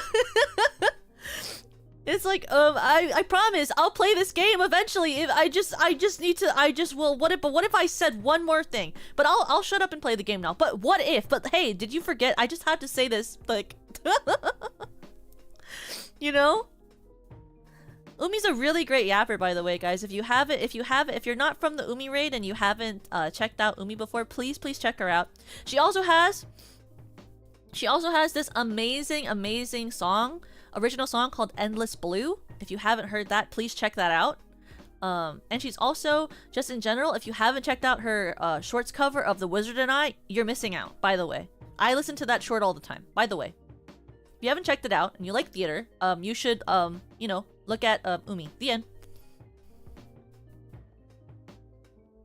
Yeah. Sometimes I'm like, I need to hear Umi sing The Wizard and I again. And then I look at your short again. That short is iconic. That's my... I love listening to your Wizard and I short. You sound so good at that one. It's kind of insane. I was like, what the flip? You had a meal together. What did you eat? What was the meal? I'm hungry. I can't wait to have hot pot today. So if you care to find me, to the western sky. Well, you sing not like that, but I was just thinking about Toad. I apologize. I just was thinking about Toad. I was thinking about friggin' Toad. I don't know why, but sometimes when I just like start to sing, all I can think about is like singing. If I could just sing like Toad, I'm like, what if I was Toad though? Yeah, this is not a representation of Umi, but I just like singing like Toad. There's something about the way that Toad speaks that just calls to me. The same with Yoshi. Oh, Yoshi speaks to me in a way that I don't even know how to describe. And I don't know anything about that dinosaur. I just like how he sounds. You did What Is This Feeling last night? What the flippity? God, what the heck? I love that song, by the way. It's so Yuri coded.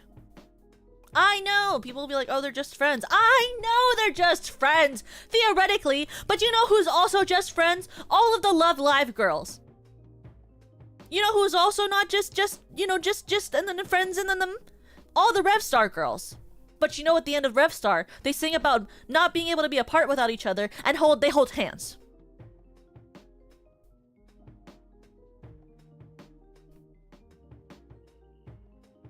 You know? I'm just saying. I've seen so many where it's just friends. And if you've watched the latest Wicked movie, you know, they don't just hold hands. They dance and they touch fingers. Very intensely. I'm just saying that doesn't give the coding you think it does without having meaning. Their hands, the way it touches in the Oz Dust Ballroom in the Wicked movie. I'm just saying, I've never seen anything more Yuri coded in my whole life. What was that? It's like, the way they like zoomed in on their hands, I was like, oh my god. They like zoomed in so much on their hands. I was like,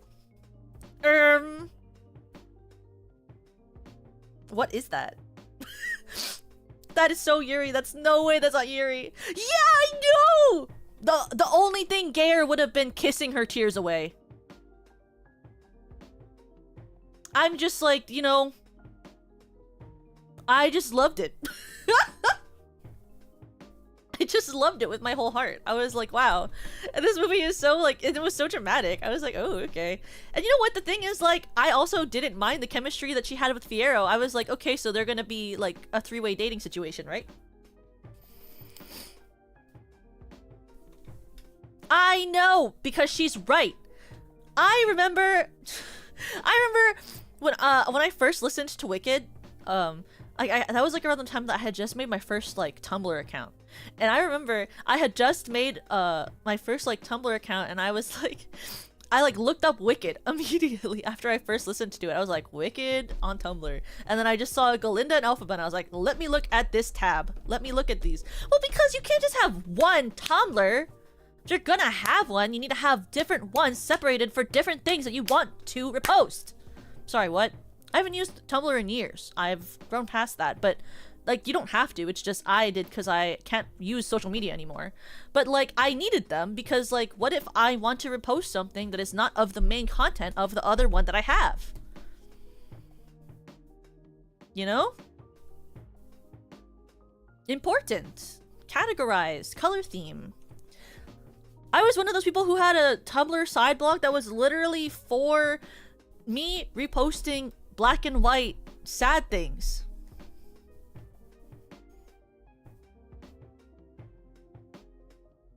You know? Because I was young at that time. I mean, I'm still young now. I'm still young, by the way. It's just that, like, back then, I just, like, needed the separation of it, and I was like, you know, when you're that age, you know, you need your side blog with the black and white posts. Well, yeah, back in the olden days when Tumblr was the main form of social media, at least to me. Because Tumblr was so good. Tumblr was so iconic and so good, and I just wish that it never became not the main social media platform, okay? I loved how easy it was to, like, express myself through reblogging other people's posts. I wish that I had understood MySpace more so I would understand more of the MySpace jokes that they had on Glee. You know? When they did that first episode joke with the MySpace, I was like, what? That's cool. I wasn't allowed to have social media until after MySpace was dead. Because my Toka parents were very strict. But, you know, I wish I had had an account so I could have talked to people. Really? That's crazy! What the heck? I wasn't allowed, so I just never really got into it. Because by the time that I was able to have a social media account, I was like, that MySpace stopped being like the main social platform. Because my Toka parents were like, no social media for you until you reach this age. And I was like, okay.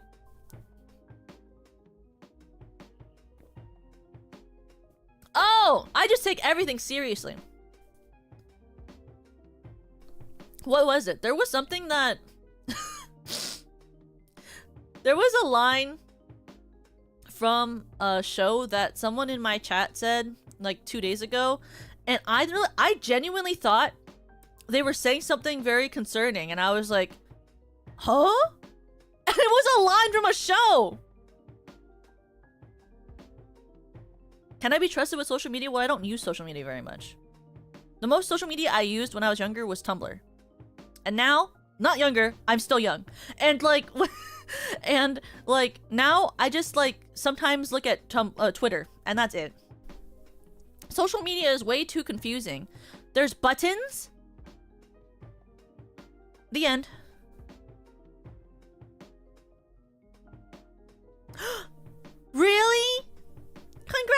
Congratulations, Clayne! Yippee!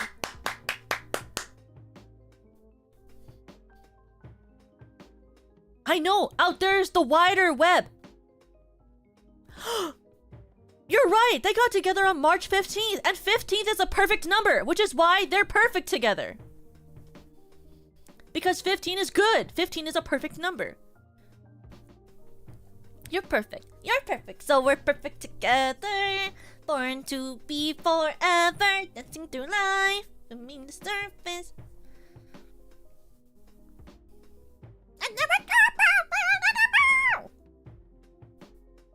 15 divides by 3 in the year 25, which is 5 squared. Yes! Am I 15? No. I would not be an SVP if I was 15 years old. That would be insane. I just think that 15 is perfect because it's 5 and 3, and 5 and 3 are perfect numbers. Then you multiply them together. That makes 15. The other perfect number is 555 because 555 is 3 5s. That's my logic, by the way, is that 555 is a true perfect number, but so is 15 because 15 is also 5 times 3. Have a good shower. Bye, Umi. Wah! Marine is internally 17, so I don't think I want to be internally 50. That's kind of young. Eternally 15.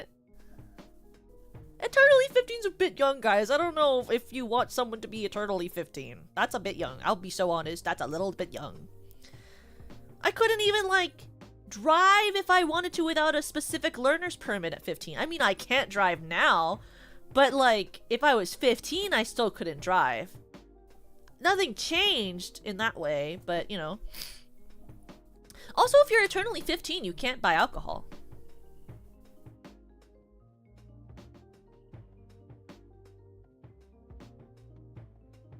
It's not because I'm a woman, it's because I have anxiety. Cue laugh track to that. It's not because I'm a woman, it's because I have anxiety. Cue laugh track. I wish that I could drive. Driving is cool. I've seen people drive. I've been in car before. I take bus. Car is scary. It goes vroom vroom crash. Vroom, vroom, crash. Like when I was in driver's ed. When I was in driver's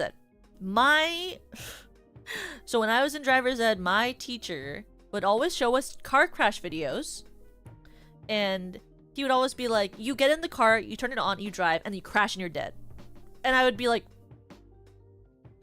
what? And he'd be like, and if you guys don't pay enough attention in this class, you're gonna get in your car, first time you turn it on, you're gonna get out the driveway, and you're gonna get in a car crash. So pay attention. I'd be like, I'm paying attention. I'm trying my best, teacher. I'm paying attention. And then he would just talk about like how like if you just didn't pay enough attention, you would kill people and you would die too. And it made me so stressed. I was like, I think I'm paying enough attention, but am I paying enough attention? Is my brain active enough to be paying enough attention to drive? I just don't even know. So I would freak out every single class. And then I got my driver's permit to learn how to drive, but I was so anxious. Like, I went behind the car for the first time, the wheel, with my Tokamon, because she was going to teach me how to pull out the driveway. I got so stressed out. I was like, I can't do it.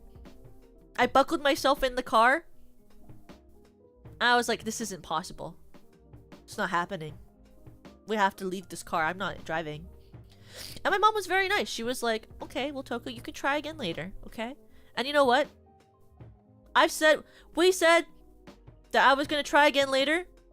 It's been a while. I'm still young, by the way, but it's been a while since I tried to learn how to drive. The post box? No. I was just afraid of, in general. I didn't even turn the car on. Like, so once me and my roommate went on a road trip to go to Disneyland, and we there was a gas station. She was really, really tired. She was like, Toka, can you fill the gas for the car? I had never filled the gas for a car before.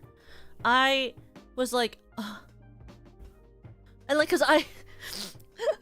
cause my driver's ed teacher showed us a video of someone filling the gas wrong and then the whole car exploding and the gas station catching fire and exploding cause this person filled the gas wrong. And I was like, I have to fill the gas tank? And I was like, I don't know if I can. She's like, Toka, you just have to open the gas and then put the thing in and then just pump the gas. And I was like, but what if I have too much static on my sleeves and then the static catches the oil on fire and then everything blows up and we die because I couldn't fill the gas correctly. She was like, just like, I can like stand next to you, okay? And it's like she got out and she showed me how to do the gas and made me hold the thing while it was going. And that's how I learned to fill the gas tank for a car. And I can do it now, but I was really anxious. Like, I needed her. Like, she was so tired. I feel so bad that I asked her to get out and teach me how to do it because I was so nervous that I was gonna, like, do it wrong and then everything was gonna explode and it was gonna be my fault. I was like, this, no way. No way! If it catches on fire, then put the pump in the That's not how it works! Smoking at a pump? I have no idea. Like, no, it was like static electricity. Like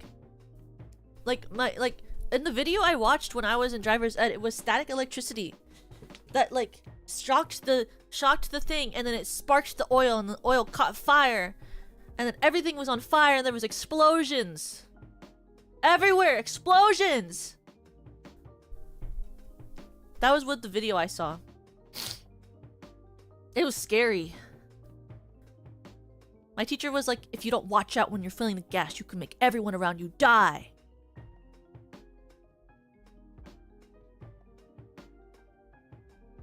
It cuts off the air, no fire? Really? I guess you're right. You are right! No air, no fire! I learned that from Sky High.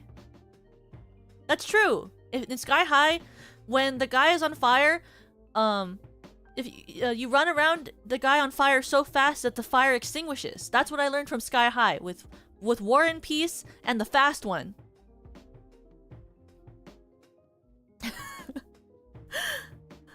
I bet that teacher is real fun at parties. I have no idea. He was so stressed. He like really stressed me out. I was like, and I still think about like all of the things he showed me, like all the time when I'm in the car. I just think about like all this stuff that he used to show me. I'm like, this is stressful. I can't do that.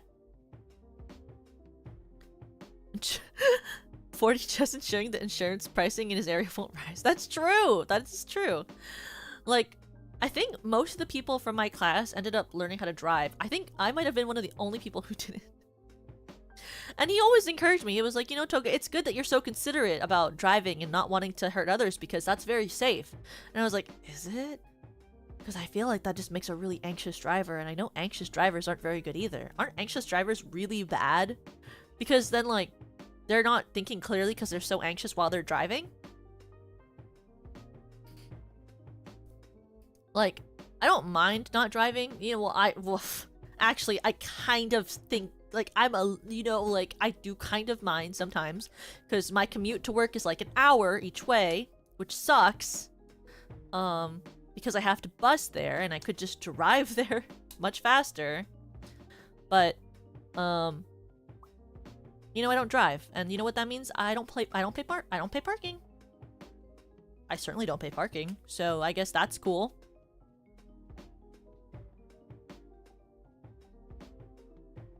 Faster than cigarette use. You know what I mean? Like,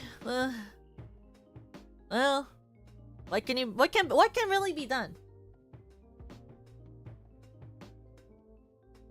But oh, I was trying to remember. Yes, we have to. Here's the This is a question that I need answered. This is a question I need answered. I have to end the stream at 3:30. Do we play off for 30 minutes? Or do we Zatsu until the end of 3:30? This is the real question I need your answer about. Do we play off for 30 minutes or do we make this a Zatsu stream? Because just Zatsu? Okay, well let's... Can you ask us in 10 minutes? Just Zatsu? Okay, let me just turn off then. Close window. And let me make myself bigger, because then why am I in this corner? If we're just gonna talk for 30 minutes, why would I be in this corner? And why would your chat be so small? Oft. I did oft to the off. I did the off to the off to the off to the oft. Look at how pretty this chat box is. I always like looking at my chat widget. I'm always like, wow, that's so cute. Is that condescending? It's condescending? Is that full of myself? I just think you guys look really cute with that chat box. Slide to the left. Slide to the right. 3 stomps this time. Wait, that was so bad. Sorry. Bum, bum. There you go. That was much better. I'm really excited. There's a short I'm anyway, it sounds good. Cha-cha, real smooth. I know. Like when I think about that song, sometimes I think about did you guys ever have like a whole like jump rope for heart? Wait, I'm on the wrong side. Did you guys ever have jump rope for heart? So when I went to school, there was always this program called Jump Rope for Heart, where like you would jump rope basically to save or like basically like raise money, and you'd like buy stuff out of like a packet to like help raise money for people who have heart conditions. It was for like heart condition awareness or something. And my school we would do Jump Rope for Heart as like a day event, right? But then they would like they would do this thing where like my school specifically would do the Mickey Mouse Clubhouse dancing warm-up feet, and then we would go straight into the cha-cha slide, and then they would start playing the epic music where you would like jump rope. But that was like our warm-up every year. Every year they would do like the like hot dog, hot diggity dog, let's make some noise, hot diggity dog. And then we would start with that, and then we would do like the jazzercise. Oh, we would do jazzercise. After that, we would do hot dog, hot diggity dog. We would do jazzercise. And then after jazzercise, we would do the cha-cha slide. And then they'd be like, you're all warmed up and ready. And then they would give us jump ropes, and we would jump rope for like an hour and a half. And that's so nostalgic to me. Every time I hear the cha-cha slide, I just think about when I would do jump rope for heart at my school, and they would warm us up before the jump roping. Because they'd always be like, well, you guys can't just start jumping. Never mind, this is a torture method. It was good. You raise money and it's good for your heart. I was never able to double dutch no matter how hard I tried. Every year I would try to learn how to do a double dutch, but it just was way too hard for my brain. But I could do I could do like a double jump. And I could spin jump. And I could do the crossing one, like where you like cross in front of yourselves. But I loved I kind of miss it, honestly. You know the jump ropes where it would be like just the long one where you jumped with other people? And it wasn't because I liked jumping with other people. I actually hated that part of it. But it was because when they would do like that big jump rope and it would hit the pavement and you would jump with other people, like the way that the jump rope sounded hitting the pavement, oh, it was so good. Like, you know the long jump ropes that are like a couple people long? Like you need 2 people to jump them? Like every time I heard that like hit the ground, the way that jump rope hit the pavement was like music to my ears. It was such a good pitch. It was excellent. Exquisite sound. I don't know what that means in terms of like how that works in my head, but it was exquisite. There's certain sounds from things where it's like I just like love the sound. It's like the way like I feel like have you guys ever had like a Snapple? Like a glass bottle Snapple, not the freaking plastic one they started making. There's like these Snapple glass bottles. I used to drink a lot of Snapple lemon iced tea. And the glass bottle that they had for Snapple, when you like when you like would like pop that lid and it just like that like that really nice like sound. Oh, sounded so good. Or like the way when you like open like a alcohol bottle that has like a cork and it goes like that. Boom. It'd be like boom. That was a really good sound. It's still a good sound. Snapple with glass? No, it's called a Snapple is like a drink. It's like a brand of drinks. Is this a sausage stream now? It became one, unfortunately. I need to leave at 3:30 and I didn't realize that I actually talked to the 2-hour mark. My goal was to finish at like the 1 hour and 30 minute mark so we could play an hour and 30 minute of off. Don't worry, I'll relabel the stream after the stream so that it's not labeled third. Well, actually, you know what's funnier is if I do what's funnier is if the next stream I make for off, I do off 3.5. Off part 3.5, the actual stream. And then I'm playing off for the actual amount of time I should be playing it. Because I try to stream at least 2 hours and 30 minutes every time I stream. That's like the goal for me. Because, you know, that's a good amount of time to be on the internet. Off, the filler episode. Off part 3.5 is a great title, right? I'm like, yeah, you know, like it's not like this isn't a stream with off in it. You know, it was in the background. The loading screen was there. You know, you saw the game was there. Like, so basically, like it was like I could have. If I pressed play, the game would have started. You know? If I had pressed play, the game, it would have started. The technology was there and I know it would have played. I'll be so honest, I don't even know what happens next in off. I don't know where we would go. I know, like, didn't I, like, swim through water with a duck last time? I said yesterday as if it was yesterday. It was not yesterday. It was not yesterday. Maybe we'll play, maybe we'll Satsu, who knows? Well, I like the game. I have to finish it. But I just, like, I like the ambiance of the game a lot. I really like the gameplay. Do I know anything that's happening in this game? No. I feel like I just can't understand it. I'm like too stupid, but I like the game. Especially the graphics. I think the graphics are so special. I still don't know what I do after this. It's very off base.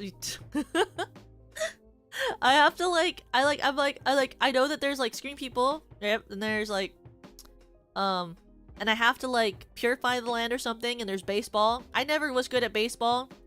I wanted to be. I was okay at softball. It was a little bit easier to hit the softball.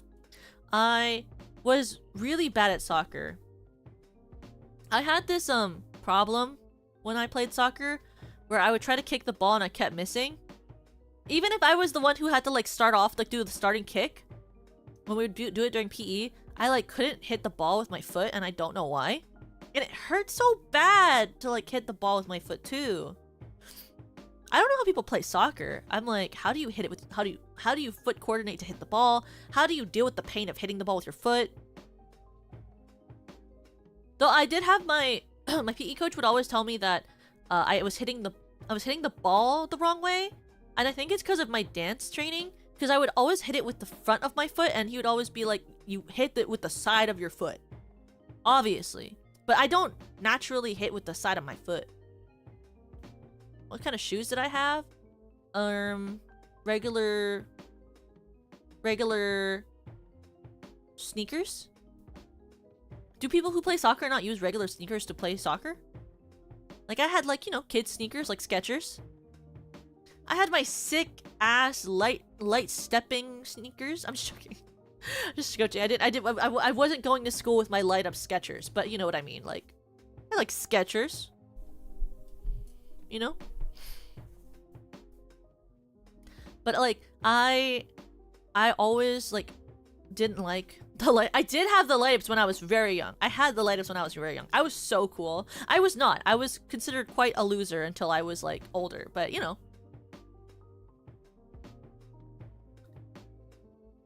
I know, light up Skechers were so cool. Light up the night.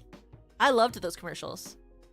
I also had Heelys growing up. Oh, Heelys were so cool. Though I got the sickest like asphalt burn from going down a hill with my Heelys. All things considered, I knew it was a bad idea. I went to a hill and I decided I was going to Heely down it. All things considered, I knew it was bad. Okay, I thought well, as soon as I started, I was like, this is a horrible idea. And but at that point, you can't stop. And once you start, you can't stop. I went to the top of a hill and I started healing down it. What I did not consider was that I would have to keep my heels up the whole time. Which, first of all, painful, because we're going downhill at a velocity. And I had to lean forward and not fall over. And, you know, I did make it almost down the entire hill, but then I had to start stopping. Because we were getting to the end of the street. So I had to start stopping. And what I did not consider was that I was going so fast I would have to run out of this fast speed. And how do you do that without taking your feet off the ground to start running when you're supposed to be holding them still to do the Heely part? Didn't consider that. So I tried to do that. And I immediately skidded forward. And my body slid on the ground on the asphalt, a couple of feet. I was bleeding everywhere. Even on my head, because my head hit the ground. And I went home. I was crying. My Tokuma saw me. She was like, "What did you do?" And I was like, "I heeled down the hill." She was like, "Why?" I was like, "I don't know." She's like, "You have scooters. Why did you do that?" I was like, "I just thought it would be fun." She was so disappointed. She was like, "Did you not think beforehand?" I was like, "I did think. I thought I'd be able to do it." It was so funny. She was like, "You're so stupid." I was like, "I kind of am."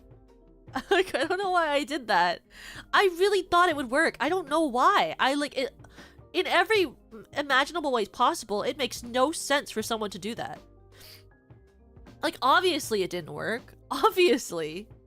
In what world would that have worked? Why would that have worked? Like, that doesn't make any sense. Like, if you're going down a hill, your heels aren't gonna want to have to withstand the weight of your body leaning forward down a whole like ramp for multiple minutes, or like not minutes but like seconds, you know? Like when you Heely, it normally does such a short distance. Why would your body want to do that for a long distance, and how would you get out of it? I don't know. I wasn't smart enough to think back then. But I did it and I regretted it. But the Heelys were still okay. And they were still sick. And I still used them after that. I had like 2 pairs of Heelys too. Well, one of them was because, well, it was because I grew out of them. But they were so good. Not even blood spatter on them. Nope, but, well, there was blood spatter on the tongue of the shoe, because the blood, you know, it went down from my knee down to the shoe, you know, where the shoe is, you know. I bled a lot from that. I was not smart for doing that. I'll be so honest. But you know what? I didn't break a bone, and that's what mattered. No fractures, no breakages. I just got scraped up. And that's okay. It's normal kid behavior. I was one of those kids who came home with like a bunch of injuries all the time. Like, I was always falling down. I always like was getting scraped up. I was always bruised. I don't think there was a time when I was growing up until I was in like high school where I wasn't bruised. Even when I was in high school. And when I was in high school, I wasn't bruised as much and I didn't fall over as much. But you know what I had? I had a lot of problems with my ankles and my knees. And my wrist. Oh god, my wrist. Because when I was in high school, I did a lot of dance growing up too, but when I was in high school, I did a lot more dance. I have very weak ankles. So I was always wearing ankle wraps, knee wraps, and then there was a time where I was doing performance and I fell over and I landed so hard on my wrist, like so hard on my wrist, that like to this day I can still like trigger like the injury on my wrist, and like my wrist will just hurt like really bad. I don't know what happened, but I like jammed my wrist really hard landing one time when I fell over, to the point where like I still like can like re-trigger it today. Like, and I don't know what I did. Like, I just fell really hard. I landed on it. It's been years. I'm still young, by the way, but it's been years. And, like, I don't know what happened. It's what it is. I was very accident prone growing up. But I used to have a lot of ankle problems and a lot of knee problems. And then I had a lot of foot problems because I hurt my toe a lot and I didn't take any time to heal it, and then I got hurt and I was in... I was what they call El Stupid. So... I was El Bozo for that. So I hurt my toe so bad that I, like, was supposed to wear a boot for, like, 2 months, and I didn't do it because I was busy! I was busy! So I didn't do that. It was silly! Because then it took, like, a year to heal. And I had to quit taking point because I hurt my toe like that. That was stupid, because I couldn't even fit. At that point, when I had hurt my toe like that, like, I had slammed a door in my toe, and it turned, basically, the toe turned black, but it wasn't broken, and it wasn't fractured. So, really wasn't anything they could do. It was just severely bruised. Like, I think I bruised my bone. But, like, I couldn't even do point at that point because I couldn't even, like, my toe was so swollen at that point in my life where I couldn't even fit it into the point shoe anymore. Because I went to class and I was going to try to do point. And I tried to fit my foot into the shoe, and it wouldn't even fit in there without me, like, feeling, like, excruciating pain. Because it was so bruised and so puffy, it just wouldn't fit in the shoe. It was so funny, honestly. And you know what? But you know what I still did anyway? Was it did still fit in my tap shoes. So I did still do tap. I just tapped my foot lighter on that side, and I put, like, a bunch of cotton wrapping around it. And I, like, taped them together. That hurt a lot, but that was not as bad as point. Cause you know, like, if you already paid for the classes, you can't just not take them anymore. Like, unless you broke your foot, then, like, if I had broken it, you know, then I would have, you know, not done it. But, you know, it wasn't broken, it was just bruised. For walking funny, I didn't walk funny. Why would I do that? That would show weakness. It was a bruised toe, wasn't a broken foot.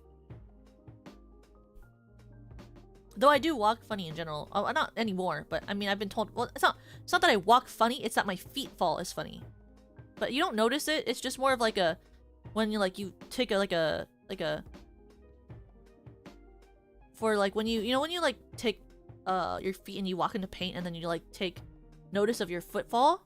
I did that for a forensics class. And my forensics teacher was like, you walk from the outside of your foot in. That's not very healthy. And I was like, well, can't change that now, can we? It's not a bad thing. You can't notice it with, like, without, like, sticking your feet in paint and then walking. But she noticed it and she called me out on it, and I was like, well, I've been doing that my whole life. What you gonna do? You know? Genuinely, what you gonna do? It's like, it's not like the worst thing ever, but it probably was why I rolled my ankles so much. Well, not probably, it was why I rolled my ankles so much. Because that was why I was always wearing ankle braces growing up, was that I kept rolling my ankles because I would walk on the outside of my ankle in, and then it would just, like, then it was easier to, like, land on them weird, and I'd roll my ankle again and again and again and again, and I was always wearing an ankle brace.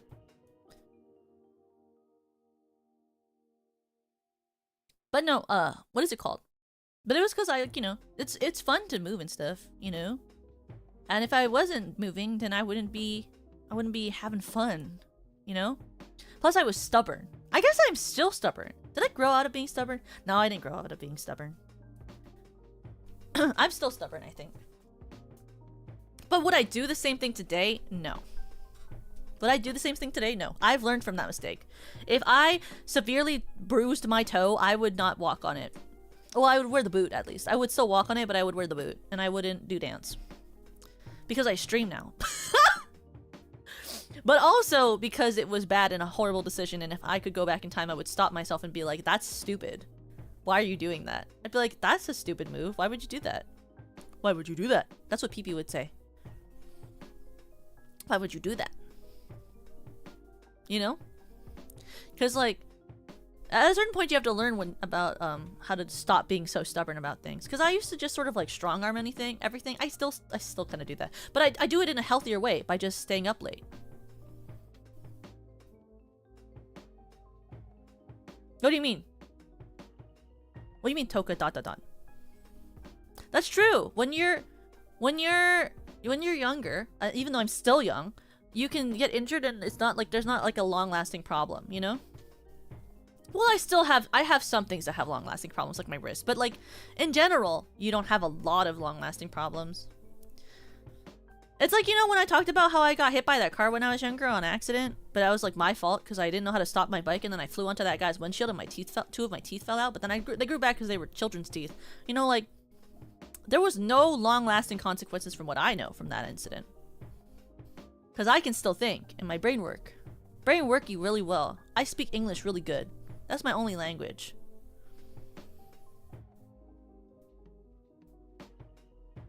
A relationship with cars? I do. I didn't write this, so if any of you ever saw like Rena talking about my like dreams from like that one dream journal thing she did, I had a reoccurring dream when I was younger where I was like convinced. I had like a reoccurring dream where on my 15th birthday I would get hit by a car and die. My human life my diamond life 15th birthday where like, but like, you know, but like when cars existed, obviously, you know what I mean. Anyway, I had a reoccurring nightmare where I would, on my 15th birthday, be hit by a car and I would die. From when I was in preschool, I had this dream. I was like convinced I was gonna die on my 15th birthday from a car accident. And then I turned 15 and the car did not hit me. So that was fake news. That was a fake dream. But I did always have a very troubling relationship with cars. I was not a fan of cars growing up either. I was hit by a car. I was hit by a car because I was riding my tricycle. I was riding my tricycle, and then one day I was gifted a regular bike, and that one had these ones where like you would pedal backwards to brake. That was like the first bike I had. Like I had a tricycle, then I upgraded.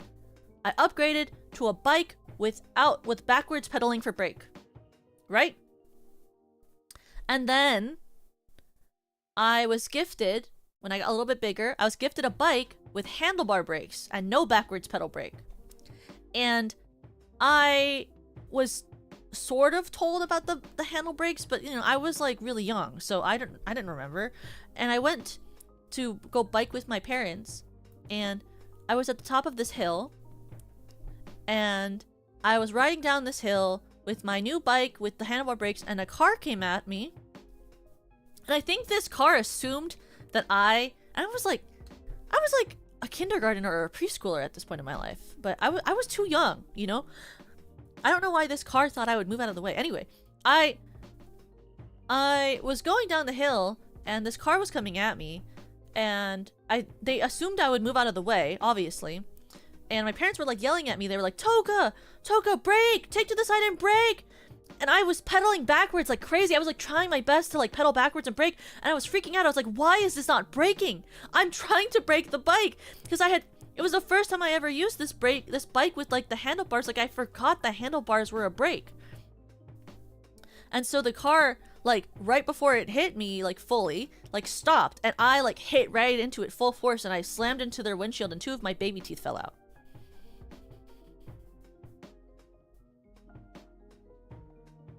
But you know, whatever.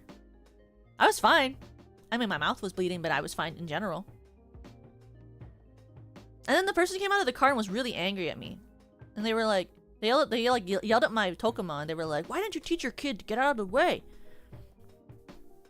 But in my opinion, I think they should have stopped earlier. So, whatever. Or they should have pulled to the side. When they noticed that I was not stopping, I think they should have pulled to the side. Personal opinion. Personal opinion, but if, you know... But if they noticed that I wasn't pulling to the side and I was a human, I think they should have pulled to the side. Personal opinion. I think that's what should have happened, but they didn't do that, so it's whatever, I guess.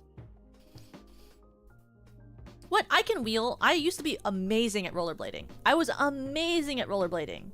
I was also great at scooters. I was good at my scooter. My scooter was very good. I never fell off my scooter. I was great at my scooter. I had that fusion scooter, you know, the one that had 4 wheels and like a board in the middle and you could like lean to the side. I had one of those scooters. It was really good. But I didn't have like an electric scooter, obviously, but I had the type where it's like they had that board in the middle and like 4 wheels and you could like lean to the side on that scooter. I forget what they were called, but it's a very specific type of scooter, that one. And then I also had the rollerblades, and I was really good at rollerblading. I don't think well, I can't roller skate very well though. I've been to a roller skating rink a couple of times. I'm not good at roller skating, but I was really good at rollerblading. Though it was really bad for my ankles. My ankles always felt so bad after rollerblading. Because it's a lot of force on your ankles, and I have such weak ankles, but I liked doing it anyway. Pain is temporary. Experiences last forever. The end. Don't live by that though. Don't do what I say. You know, it's just the thing. This is true. Joints? Joints? Well, you mean, you know, you should think about them as you get older, but when you're a kid, it's like, whatever. Whatever. Because I enjoyed roller skating. Rollerblading. Rollerblading is really, really fun. So I just didn't want to stop, you know? It was so fun. And I loved the way I would delude myself and be like, it's like I'm Sakura Kiramoto from Cardcaptor Sakura. The way I would just delude myself, I'd be like, it's like I'm the card captor. You know? Like every time I would rollerblade when I was a kid, I was like, it's like I'm Sakura from Cardcaptor. Ooh, I do love ice skating. Well, I did. I can't do it anymore because I stopped for a couple of years and it didn't. I went recently to an ice skating rink. I couldn't remember how to skate. Couldn't remember. Went out of my mind completely. You know, sometimes people say that it's like you do it a lot and then like you remember the skill later in life. I did not remember the skill later in life. I tried to ice skate again. I was so bad. It hurt so bad every time I fell. But when I was a kid, I was actually pretty good at it. But I loved whenever I did like an action when I was a kid and like it felt like I was like a anime character from, or like a TV character from a show, you know? Like when I would walk in the shadows as a kid, I'd pretend I was Raven from Teen Titans. You know? When I was a kid and I was in the shadows, like I'd be like I'm like Raven from Teen Titans. You know? I also did that with animals, but you know, it was also, you know, cool with characters too, I guess. You know? But let me see. We're almost at when I have to leave, so let me see who is Raven is so cool. I know. Oh, I love Raven. Raven was like one of my favorite characters growing up. She's so iconic. And like I loved her outfits too, like I liked her Teen Titans outfit from the cartoon. But also, if you've seen like one of the newer ones where she has like it's more like an actual Raven cloak, it's like really, really cool. Past the first season in your language? That's so sad. What the flippity? Do you ever watch the subs? Like, did they never make a sub for your language? I love I love like all the different what do you call it? I love watching things with like subs and stuff. Only dubs? Really? That's crazy. I love watching sub. I only watch dub when like there's no other way like at all to be able to consume something. I'm like, I guess I guess so. I guess I could do it, you know? I guess so. What am I looking for? There we go. Cause like I just prefer the way that sub sounds, but I do watch dubs sometimes if it's like a show that I know that I don't really care for the like content, or it's nostalgic. Like obviously, like I rewatch when I rewatch Digimon.